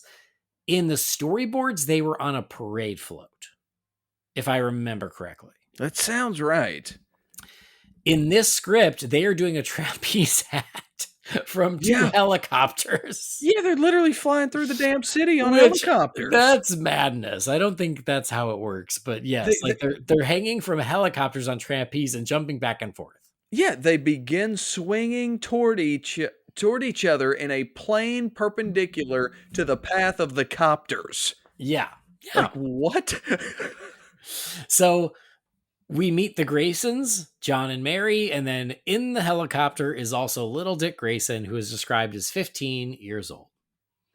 And they're in their acrobat costumes, which are, was it green and yellow, green and red? I want to say it's green and yellow called out in the script, but anyway, they're doing the thing that was eventually done in Batman Forever, which is the acrobat costumes are very reminiscent of what becomes the Robin costume. Oh yeah, no doubt. And so, because this chase is happening, while they're performing from helicopters, the Joker, to escape, he ends up blowing up a fireworks truck. The fireworks end up crashing one of the helicopters, which kills John Grayson. The other helicopter starts losing its way, so Mary gets knocked off, and so she dies too. Dick manages to jump off safely, and to show to show what a good acrobat is, to the point where he jumps off and manages to land on the Joker van, and he's already going after the Joker at that point. Exactly. Yeah, man. This paints obviously a devastating image, which is terrible. Sees, everything happen to everyone, unfortunately. And I do find that interesting how, like, there is not a second wasted. I mean, he is bolting after these dudes. Yeah. I mean, I love the description of his acrobatics, because that's such a big part of who Robin is. And you really get that from the jump. I like 15 feels like a good safe age. Yeah. Of not too old, not too young. And I mean, yeah, but like he rips off like part of the luggage rack and turns it into a spear, and he's like stabbing it through the windshield trying to get to the Joker. Like, he's pissed. Yeah, exactly. And Batman manages to stop him, and he manages to get Dick Grayson, and realizes that Dick is just like out of his mind. And so obviously he sees himself in Dick, and Dick ends up coming back to Wayne Manor with him. There's no conversation with anyone about, like, you can't just take that boy. No. That's a beat that's definitely missing. But the Joker gets away. The Joker gets away. But now Dick Grayson is under the care of Bruce Wayne and Alfred, and he's there. And Dick Grayson even says, he's like, you can't just keep me here. That's kidnapping. And they end up having a fight where Dick goes after Bruce, and Bruce stops him at every turn. And then Dick realizes who he's dealing with. And he's like, oh, you're him. You're Batman. Yeah. And so, all of a sudden he is more interested. And so he's kind of staying. So the Dick Grayson subplot comes. God. Late. I mean, I guess the end of Act 2, right? Was that fair? End of Act 2? Yeah. Yes. How do you feel about it? I certainly don't hate it. I'm really glad we did not get it, personally. I hate to continue the trend of just like, listen, I like what we got. You know what I mean? I just feel like, man, like this, there's just too much. There's too much going on. We've got the love triangle, situation, figuring out who Batman is. We've got the introduction of Dick Grayson. We've got a big finale coming up. Like, no, that's just too much. I think, in my opinion. You watch what we got in the final version. It feels perfect. It feels like everything's there that we need. I feel like just adding all this stuff on, and they probably wouldn't have made this thing a 2.5 hour, 3 hour movie. So God forbid if all this would have been shoved in, it could have been a mess. Yeah. I think it really could have been a mess. Yeah. I think Sam Hamm does an incredibly admirable job trying to get a Robin origin into this movie. Yeah, yeah, I think it's I very creative agree with that. Yeah, while still being pretty faithful. And so I my hat's off to him for trying to make this work. yeah. He's trying to put in everything he can. Yeah. You know. Yeah. Um I don't I don't hate it either. I kind of like it because I just like Robin. Yeah, yeah, Um sure. I don't think it would have worked as written. I think you would have to do some rewrites to, I mean, pare down some of the stuff that we already talked about that they did pare down, like the love triangle stuff, some of that stuff. Like you would have to pare down some of the other material, and you would just have to introduce the Graysons somehow earlier. Yeah, and You can't introduce them as brand new characters an hour and 15 minutes into your movie. You can't. There has to be an introduction to them earlier so that way when this happens it makes a little more sense. I just wonder, like, could you have pared down a little bit just the general role that he has, like his involvement? Maybe it is treated more as just an introduction to the family and Dick rather than like a full establishment of this is Robin. Yeah, yeah. I I just I don't know, man. Yeah. I'm So conflicted. point is, I absolutely understand why none of this made it. And Yes. I don't even blame them. Not even. Like I completely get it. They probably made the right choice. Yeah. There's just the Robin loving part of me that's like, "Oh, I wish they could have figured it out." And that's all. Yeah. Yeah. No, dude, absolutely. And I don't know. This is a kind of a totally different discussion, but I wonder just if they could have established that introduction in this one, who knows what we could have seen in Batman Returns, Yeah. It's kind Well, I of mean, and when we something talked to think about the about. Batman 2 script, Yeah. it was very similar where it's like, hey, he found a way to try and incorporate Dick Grayson and get to Robin, and he tried and he tried. And then when they did the rewrite, they're like, nah, no, Robin just one too many. So Yeah. Robin got the shaft again. Um, Exactly. and again, I get it, but it's just disappointing that we had to wait for Robin as long as we did, and here we are doing Mhm. it again. Yeah. So anyway, I love the ambition. I do like some of it, and I do think it's a pretty good way to do it, but it needed work before it went before the cameras. Yeah, I think that's very fair to say. Um there's another scene in here that I'm sad was cut because it's kind of ghastly and terrifying where the Joker has a quarterly report meeting, but the audience is entirely the dead gangsters. Mm. Maybe they consider that redundant at this point, but I was like, "Oh, that's creepy as hell." I kind of liked it. I don't know if you've attended many quarterly meetings in my company, but similar results there. Yeah. so Pretty dead. so it's a pretty creepy scene, and then as like we get towards the end, Dick is now at Wayne Manor. Vicky and Bruce are like still kind of an item, but they, again, now Vicky knows who Bruce is and doesn't really approve. And Bruce is like, well, I can't quit because I have to stop the Joker. So sorry. Like this is, and again, that sort of made it into the final film in a different way, but that idea was still there. Yeah. But I mentioned that, there's a little more of Bruce Wayne trying to help. And so there's a scene with he and Harvey Dent where he tries to get Harvey Dent to send the cops to raid Ace Chemicals, which I thought was really interesting. Yeah. And so, I like those two working together. yeah. And I love that there's a scene of them together because Holy shit, does Bruce even meet Harvey Dent in Batman? Oh, I have never thought of that until boy. today. Damn, I Until think you're exactly right. until 2024, but I don't know if Michael Keaton and Billy D. Williams even meet in the movie. Well, I mean, we've talked about, the early on sequence where he's not at He's the not big meeting. His there. his, his They're chair's empty. I they're mean, both at the casino night, but they don't true, interact. They're never true. in the shot together. No, no. All And the other that's, I all the mean, other scenes with Harvey Dent are with Commissioner Gordon and the mayor. yeah, no, And then there there's the that finale. I don't yeah, holy crap.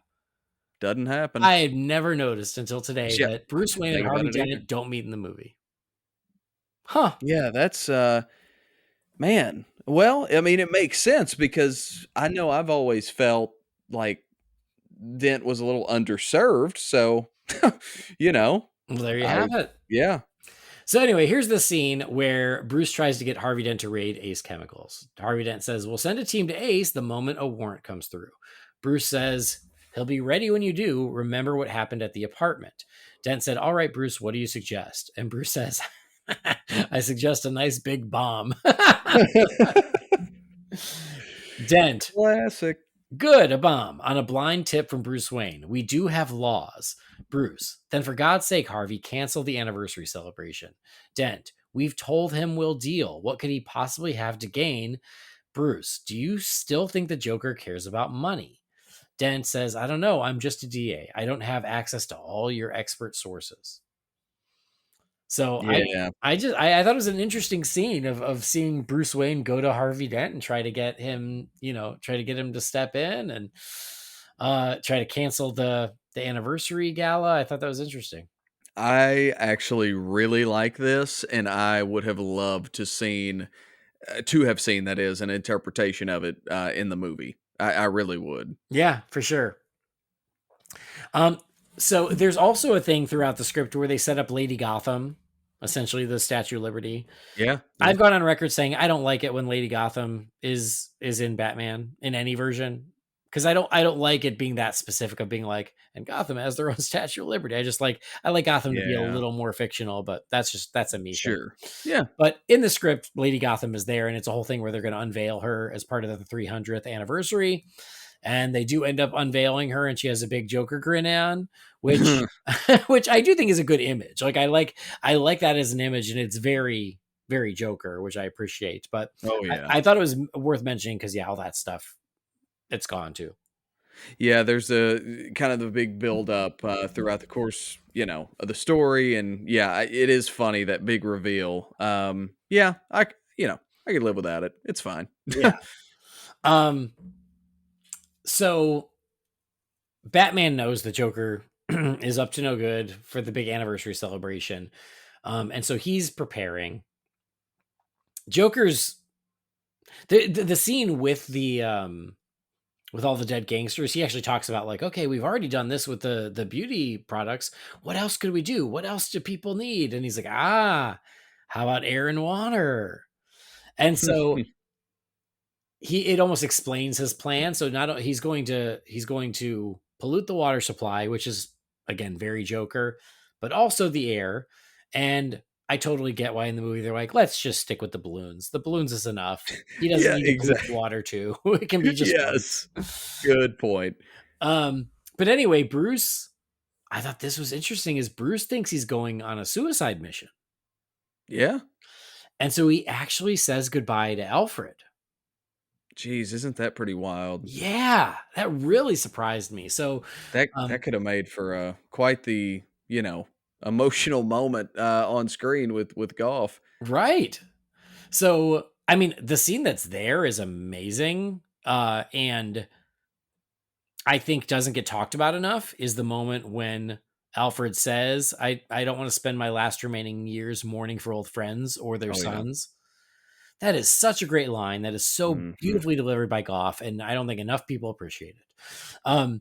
But this scene here is Bruce basically saying, "Take care of Dick. You know what he needs. You did it for me. Do it for him, because I'm not coming back."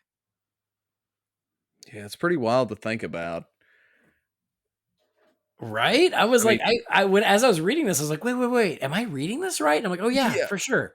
He's saying goodbye. yeah, yeah. He's kind of putting it all on the line to, in the situation. That's made out pretty clear. Yeah, through the writing. Yeah. So anyway, I thought that was super interesting too. Uh, so there is the big celebration. Joker creates even more chaos than what's in the film. And because in this one, he doesn't tease, oh, I'm going to drop all this money on the crowd. Here, it's the actual celebration. So in the movie, they're like, no, we're canceling the anniversary celebration. And Joker says, no, don't cancel. Commence. I'm going to drop 20 million on the crowd. Here, they're going forward with the celebration and he just crashes. It's Hmm. very different. It's unique. Yeah, Um, but he does create chaos by dropping the money on the crowd, and then that leads to his parade. He's not on a cake. It says he's like on a big bouquet of flowers or something, but it doesn't. that's right. Yeah, we talked earlier about how there's a number of variations in this third act. So yeah, that's just a few of them. Yeah, so the third act, starting with like the horse chase, Dick Grayson, all of that is Yeah, like completely different, and then even the finale, the broad strokes are the same. The yeah, Joker has the parade. He drops the money. He tries to gas the crowds with the balloons. Batman stops the balloons with the Batwing. He just sets them free. I guess he shoots lasers and sets them free instead of what he does in the film, which is like right. grab them all and pull them out over the water. Um, Joker shoots down the Batwing, but with a tank instead of with a gun. Hello. Yeah, he's driving around a tank. And so, like, all those beats are kind of the same, but they happen in a very different way. Oh yeah. Um, And in this big chaos, Vicky's out there doing her job. She's taking pictures. Knox shows up. He's trying to help any way he can. We get the little bit of the hero moment for Knox in Batman the movie, and here even more so. That's one thing I do like here is Knox and Vicky do a lot more during this chaotic parade scene than they do in the movie. Give it up for Knox. Give it up for Knox. He Right, man. yeah, he does get to play the hero, and so they're the one. And this is in the movie. They realize that it's gas. He's going to gas everybody. In the movie, Batman just knows that, but in the script, they're like, we have to tell Batman. How do we Yeah. tell Batman that the balloons are the problem? And so Knox invents the bat signal, There we go. which I thought was very clever. Like Yeah. he I thought gets that was really yeah, he cool. gets the spotlight. He grabs a cape from a store, throws it on the spotlight, and shines it on the balloon so Batman can see the tanks on the balloons. And I was like, that's really clever. That's fun. Yeah. You I know, actually really like that too. I thought that was great. And so yeah, he and Vicky are out there trying to help, and so Knox is doing whatever he can to help and ends up saving Vicky's life and diving behind like a car while the Joker's goons shoot at him, and he ends up getting shot and dying. Pour one out. Pour one out for Alexander Knox. So yeah, like Vicky picks him up and he's like, "Oh my god, can you believe we did it? We helped him." And they're laughing, and then he realizes he's been shot and Mm. dies very quickly after. And Vicky starts like, sobbing. And thus ends Vicky's involvement in the finale. That's right. Pretty much pretty much cuts it out Yeah, there that's it. with Like not Knox with dies, she's with him. That's it. You don't see Vicky again until the ending. damn that Robert Wool, I Yeah. tell you. And so I think it's nice that the movie saved Knox's life. I get it in the script, but as a Knox apologist, I'm glad he survives the movie. And Same. I want to say Robert Wool has even acknowledged that. I think he even said that in his interview where he goes, "Yeah, I was supposed to die in the script, but then they saved me, but I still didn't get to do the sequel."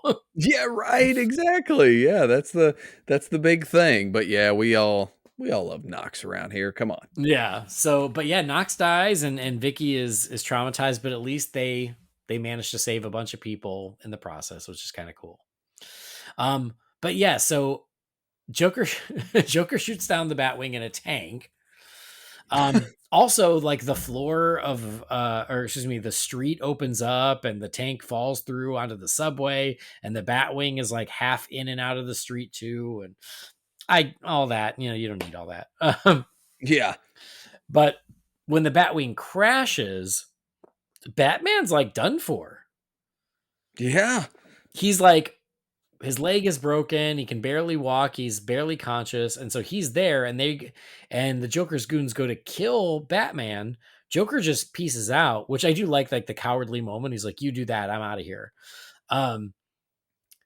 And when they go to kill Batman, Batman can't even defend himself. And Dick Grayson shows up in his outfit and takes out these goons. And that's like the little bit of Robin that you get. Crazy to think about actually getting that moment in this movie, right?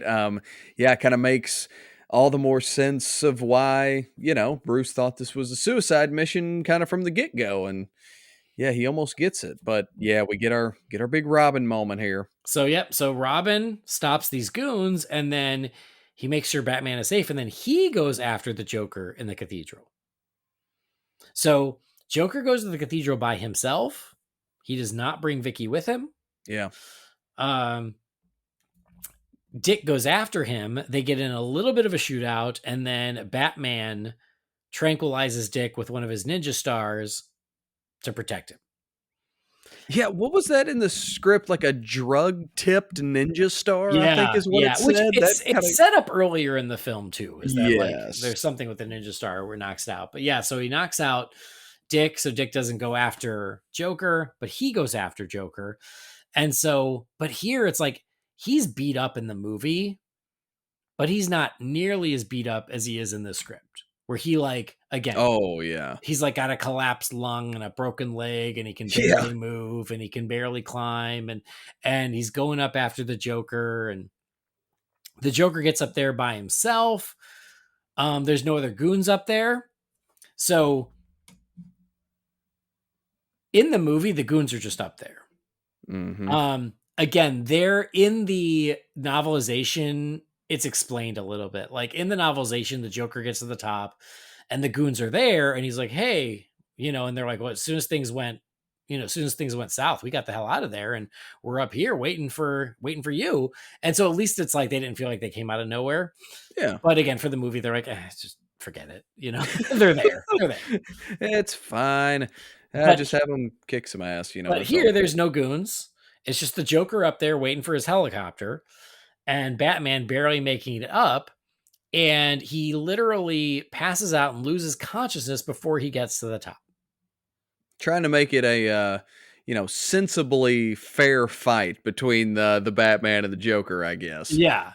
By nearly killing him. And so Batman is like laying there almost dead. He can't even get through the trap door. Joker hears something. He goes in and he sees passed out Batman. And he's like, oh, cool. And he like drags Batman up out like into the top of the cathedral. And like, he's like slumped up against a wall, and he has a chat with him. And like, there's no final battle. There's no big fight. There's no big finale. There's no Vicky Vale. There's no goons. Batman is unconscious and slumped against the wall for the finale of this script. That definitely feels strange, to put it lightly. It's so anticlimactic. Like there's no final confrontation. And like you said, in the movie, Batman is beat up enough that it's more of a quote unquote fair fight. But even then, he takes out Joker pretty easily. Oh God, yeah. Joker's not a fighter, but that's why the goons are there. And so Batman can have a final big exciting fight before going up against the Joker. Like that's why it's in there in the movie. Here, Andy, there's no fight. You wouldn't hit a guy. You wouldn't hit a guy with glasses, would you? Oh yeah. Come on. And so like I was like, when I was reading this, I was like, wait, what? Like this is the big climax. Is Batman laying there unconscious while the Joker talks to him. Honestly, for me, that was like let me kind of go back and reread this to make sure I'm getting this right. But yeah, that was a strange decision because anticlimactic. Yes, that's the epitome of that. So while he's there, Joker says, we should have sat down and had us a little heart to heart. I bet we would have got on famously. And Batman says, madman. Joker says, well, now you're not exactly the picture of mental health, are you? Batman says, murderer. And Joker says, Bruce, we're both murderers. Think how many people you've killed by letting me live. So look at that old chestnut that Ouch. as recently as last week became another online debate. God. And there it was in the script 35 years ago. Thank you, Sam Hamm. Look at that. So that is crazy and interesting. Because also Joker took his cowl off and recognized him as Bruce Wayne. I forgot to mention that. Yeah. But yeah, so there's no punching, there's no fight. Batman pulls out this bomb and just clicks the timer. That's right. And so the Joker sees the timer and is like, oh crap, I got to get out of here. It's freaking out. Yeah. And so it's really just like a race against the clock for him to get on that ladder, to get on that helicopter and get out of there. I will say this, although much prefer what we ended up getting, obviously, as you can attain from what we've said thus far. I do like in the script, once this moment happens, how it is the countdown. I thought that was really cool. Yeah. He's looking for the stairs. Oh shit, those are collapsed. 16 seconds. Okay, he's going to do this. 10 seconds. I did think that was really cool. No, I think that's a great point. But yeah, he's waiting for the helicopter. That bomb's about to go off. He manages to get on the ladder, kind of like in the movie, but he still falls. I can't remember what happens, but it's not the bomb. It's like something else happens that causes him to fall.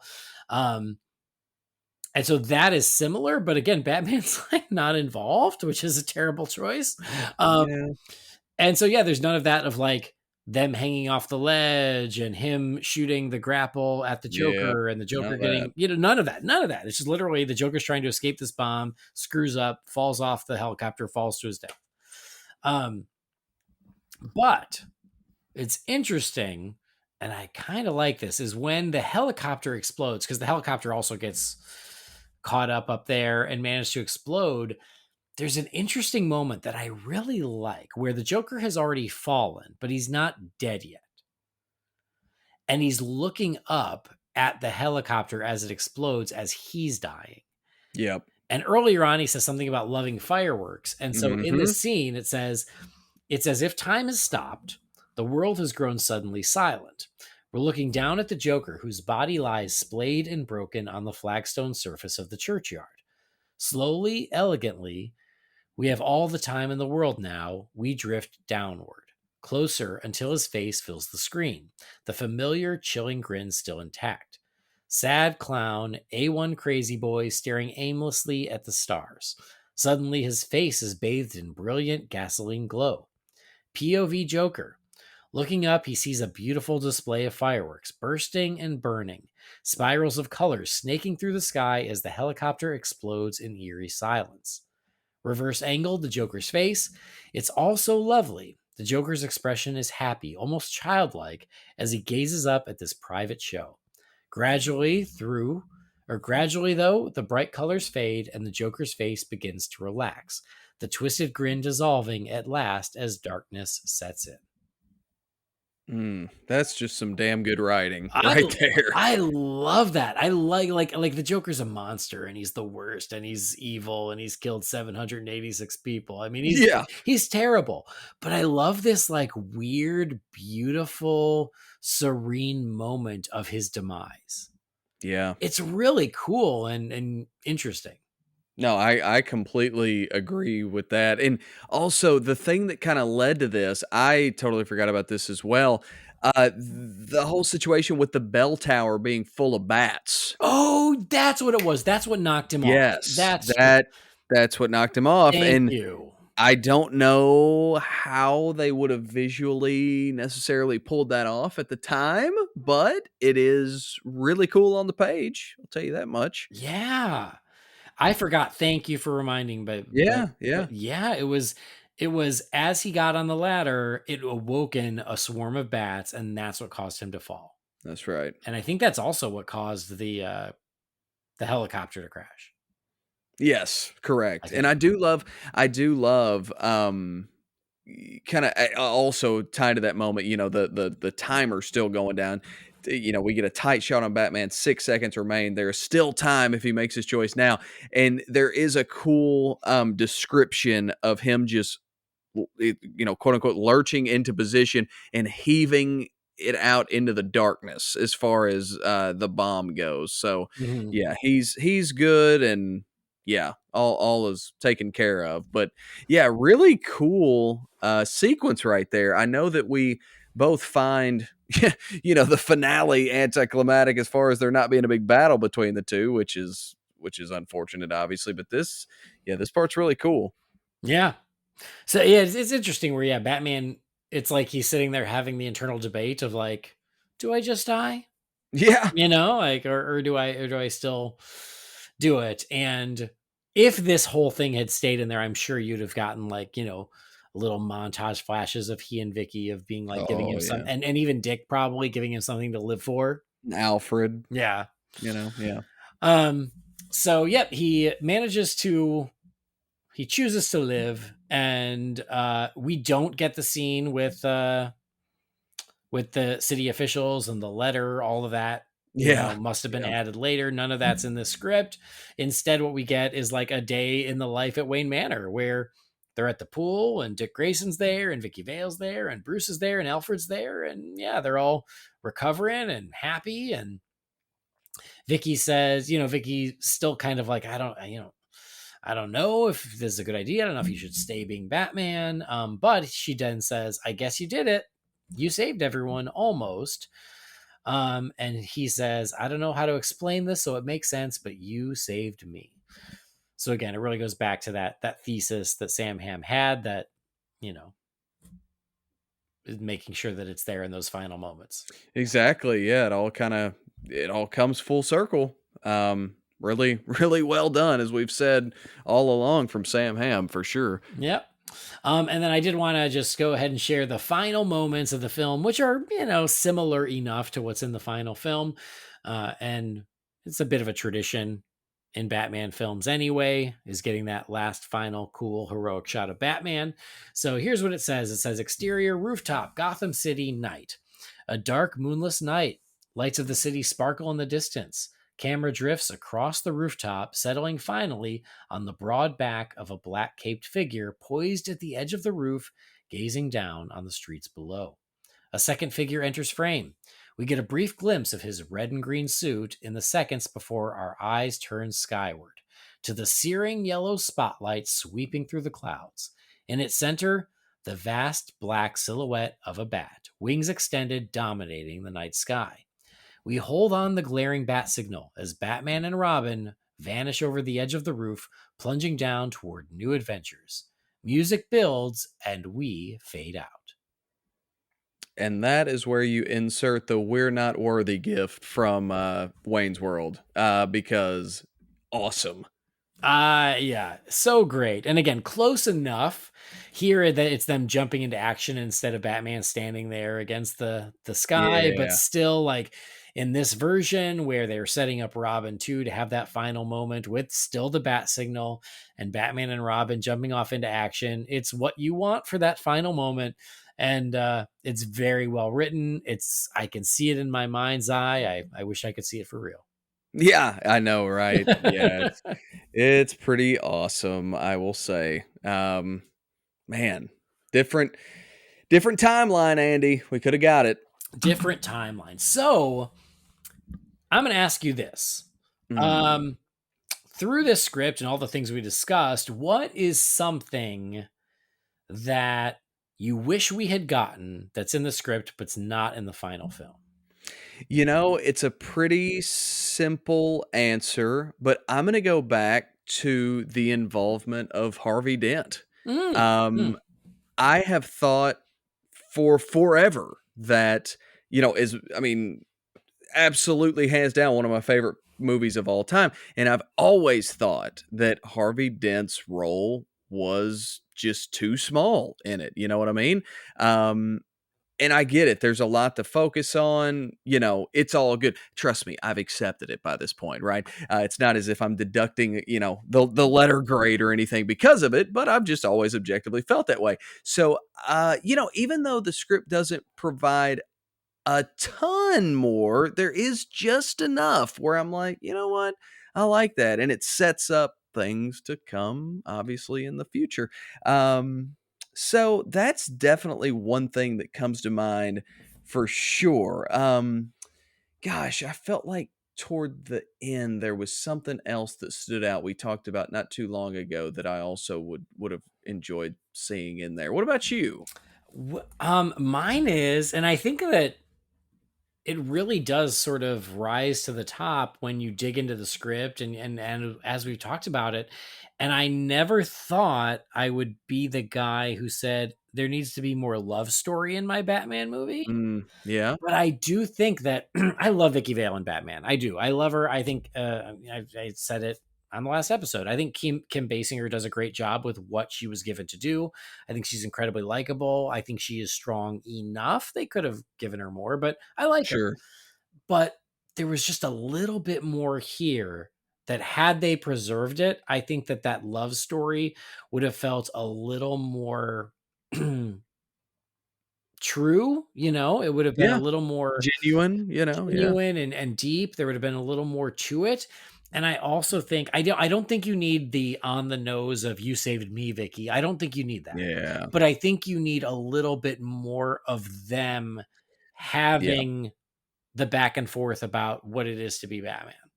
I think that is a really good point. I think if you take out the triangle situation and you take out what you just mentioned there, I think I would have been very happy with what we get in the script being in the film. For 100%, Yeah. yes. And it's like because they didn't want Vicky to find out until the end of the movie, we just get the one scene of Bruce and Vicky, and I think it's a very good scene. Yep. But I think it shortchanges the arc. Mhm. It does, it does. Well, and, we've already said this, but, like, hell, in the movie, it's like, good God, you guys have been on one friggin' date, like, calm down a little bit with the love talk and everything Right, right, else. right. Where in this, their relationship is able to breathe and grow, and you actually see that throughout the course, rather than just this one kinda get together, right? So, yeah, I actually agree with that totally. And now, on the other side of the coin, what is in the script that you're so glad isn't in the movie? Oh god, the autograph. Yeah, yeah, yeah. The autograph. Oh my lord, that is definitely one thing that's probably the silliest thing in this entire script where it's like, "What in the world?" The Um, autograph and the phone call, because those are kinda oh hand in god. hand. Yes, The yes. whole like, Bruce using Batman to flirt with Vicky, no, no, no, no. Ironically, that's kinda what Batman does in Batman Forever Yeah, too. he Not not does. not as bad as this, though, still not as bad as this, like, but it's there. Yeah, I don't like Bruce using Batman to test his relationships. I don't like it. No, absolutely not. Yeah, even yeah, there like you said, there was there was no context that it could have ever provided that would have made that, make sense or feel right. So, thank goodness they strayed away from that, and I just think, just in general, man, whether it was Tim Burton, some of the producers, like, you gotta give these folks credit for kinda picking and choosing and kinda, tweaking some things here and there to just give us what we ended up with. I mean, that's why it's so fascinating to go back through this and read it, and hopefully, listening to this, we gave a good description of what it is, because it's all there. It's just kinda putting the pieces where they belong to make it be what we got, which was epic on all accounts. Yeah, yep, I absolutely agree. So keep going. Give me your final thoughts as we wrap up this look back at this script. Man, love the opportunity to do this. it had been something I wanted to do for a really long time. Obviously, going back to when you guys covered the script for Halloween Returns, Andy, you're so strict about doing things in order. I'm shocked that you didn't start with this one, Halloween frankly. Returns? Yeah. Halloween Returns? Do you have Halloween on the brain? Oh, did I seriously say Halloween Returns? You 100% did. Oh my God. I'm surrounded by Halloween posters, so maybe that says something. That's I hilarious. mean, I'm Sorry not about mad that. about it, but Yeah. no, it was Yeah, Batman. give me that Batman movie. That's great. Right. Jesus.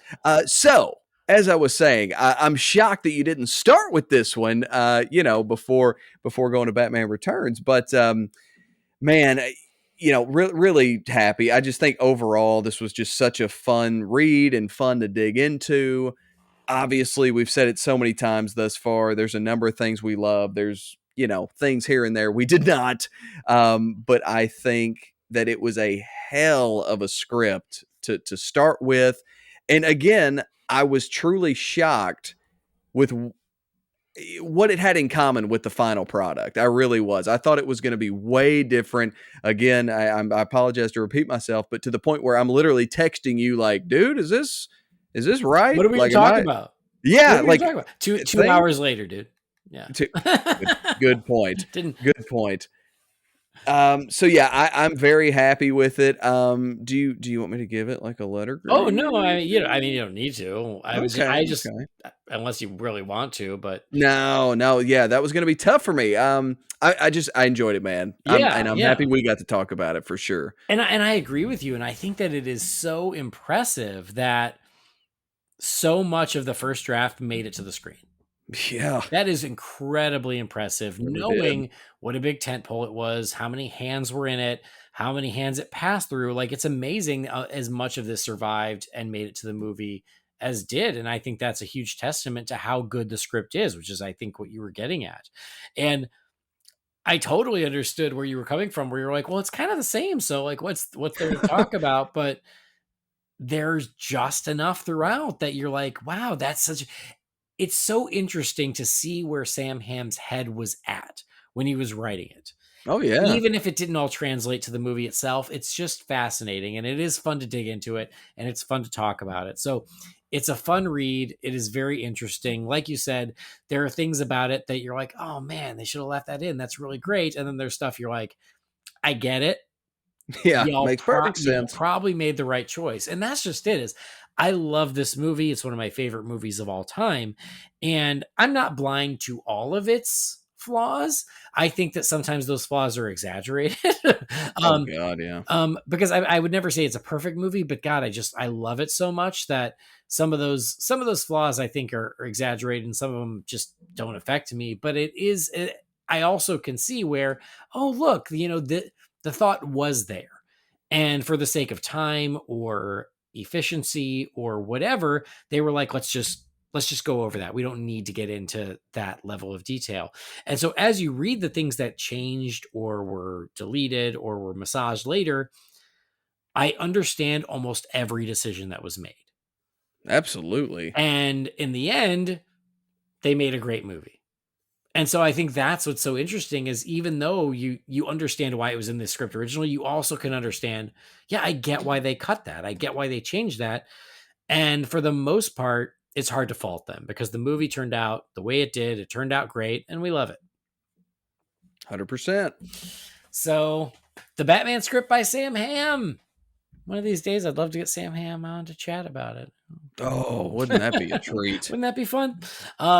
But very cool, and it was fun to revisit it. It was fun to talk through it with you. And I mean, it got to the point where I started skipping some of my notes because I was like, oh crap, like there's more to talk about than even I realized. Yeah, man. Yeah, as you said, me as well. So yeah, that was great. So, for anybody who's, doesn't want to read the script, hopefully we gave you enough salient points that you feel like you know a lot of it, but we weren't able to hit everything. So if you are a completist, or if you are looking for a pretty easy read and a pretty quick read, um, yeah, I say give it a look, because it is fascinating, especially as a Batman fan, and especially as a Batman fan who loves that film.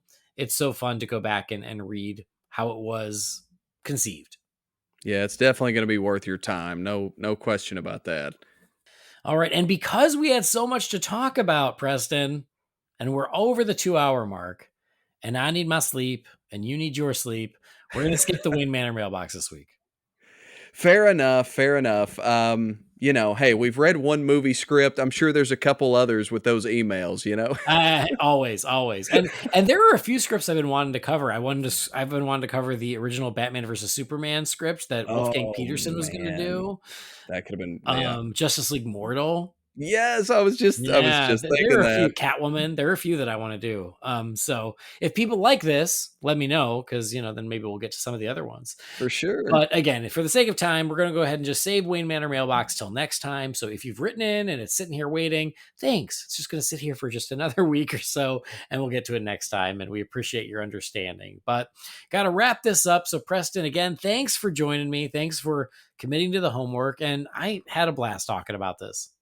Hey, best homework I've ever done. That's for sure, man. Always a blast, Andy. Thank you so much, brother.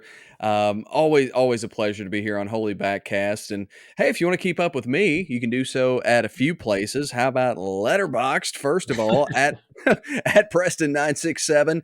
You knew where I was going, Andy. It's where I always have to start, right? So I'm on Twitter as well at Preston967. You can find me on Facebook, kind of lurking in the background of the Real Feds forum, if you will, on Preston Green is what I am on Facebook. You can also keep up with me on Horrors from the Vault.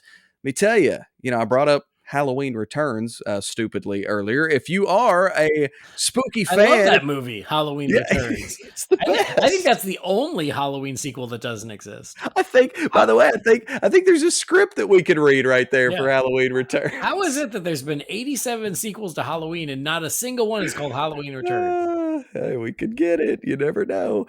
If you're into spooky stuff, and if you like specifically Tales from the Crypt, well, boy, do I have the podcast for you. Horrors from the Vault. Oh man, we have such a good time over there. My buddies Hunter and Dan, we literally episode by episode break down Tales from the Crypt, and we are just starting season 3, which is very exciting. So yeah, hang out with us over there. Andy, thank you so much, though, buddy. Always, and thank you. And I certainly appreciate you making the time. I already told everybody where to find me, but everybody out there listening, I appreciate you for making the time also to listen to us talk about a 38-year-old script. Would that be right? Yeah, thereabouts. 38-year-old script. So thank you for joining us. We appreciate it. Thanks for downloading or streaming the show. Please do follow or subscribe to the show wherever you get your podcasts. We would appreciate that. Again, find Holy BatCast on all the socials. Just search Holy BatCast. You'll find it. If you've got something for the Wayne Manor mailbox, you can send that to holybatcast@rf4rm.com. We'll read that when we get the time to do it. So we would love that. Our theme music was created by the talented Gaurav Venkateswar. You can find his work at gvtunes.com. And don't forget to check out our sponsors over at manscaped.com. But if you're going to make a purchase, just use that promo code BATSCAPED and get 20% off and free shipping. But that will do it for this episode. Thanks for joining us. On behalf of Preston, I've been Andy. We'll see you next time. Same bat time, same bat channel. And love that Joker.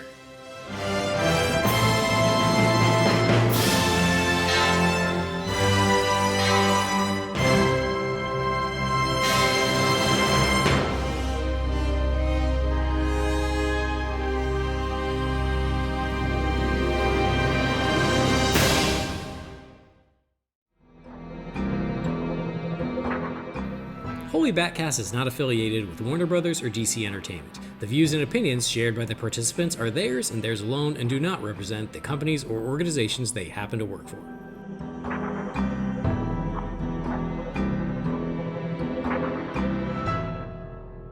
And Harley stayed asleep. Oh my again. God. Not a peep. Oh, there was a peep. There missed was? it. Oh yeah. I was watching the baby monitor as we were talking, going, okay, what are you gonna do? What are you gonna get up or are you gonna go back to sleep? And when it hits red level, look out. Yep. She was just sitting there. She was trying to decide, do I get up or do I go back to sleep? And then she rolled over, and God bless her. That is so funny. Oh my God. What an angel. What a little angel. Oh, God bless her. Oh my Tomorrow gosh. she's getting extra chicken nuggies. That's exactly right. No, she just heard us talking about the script and was like, I'll just stay out of this Or one. she That's was just fine. bored to tears and Yeah. was like, I would rather sleep.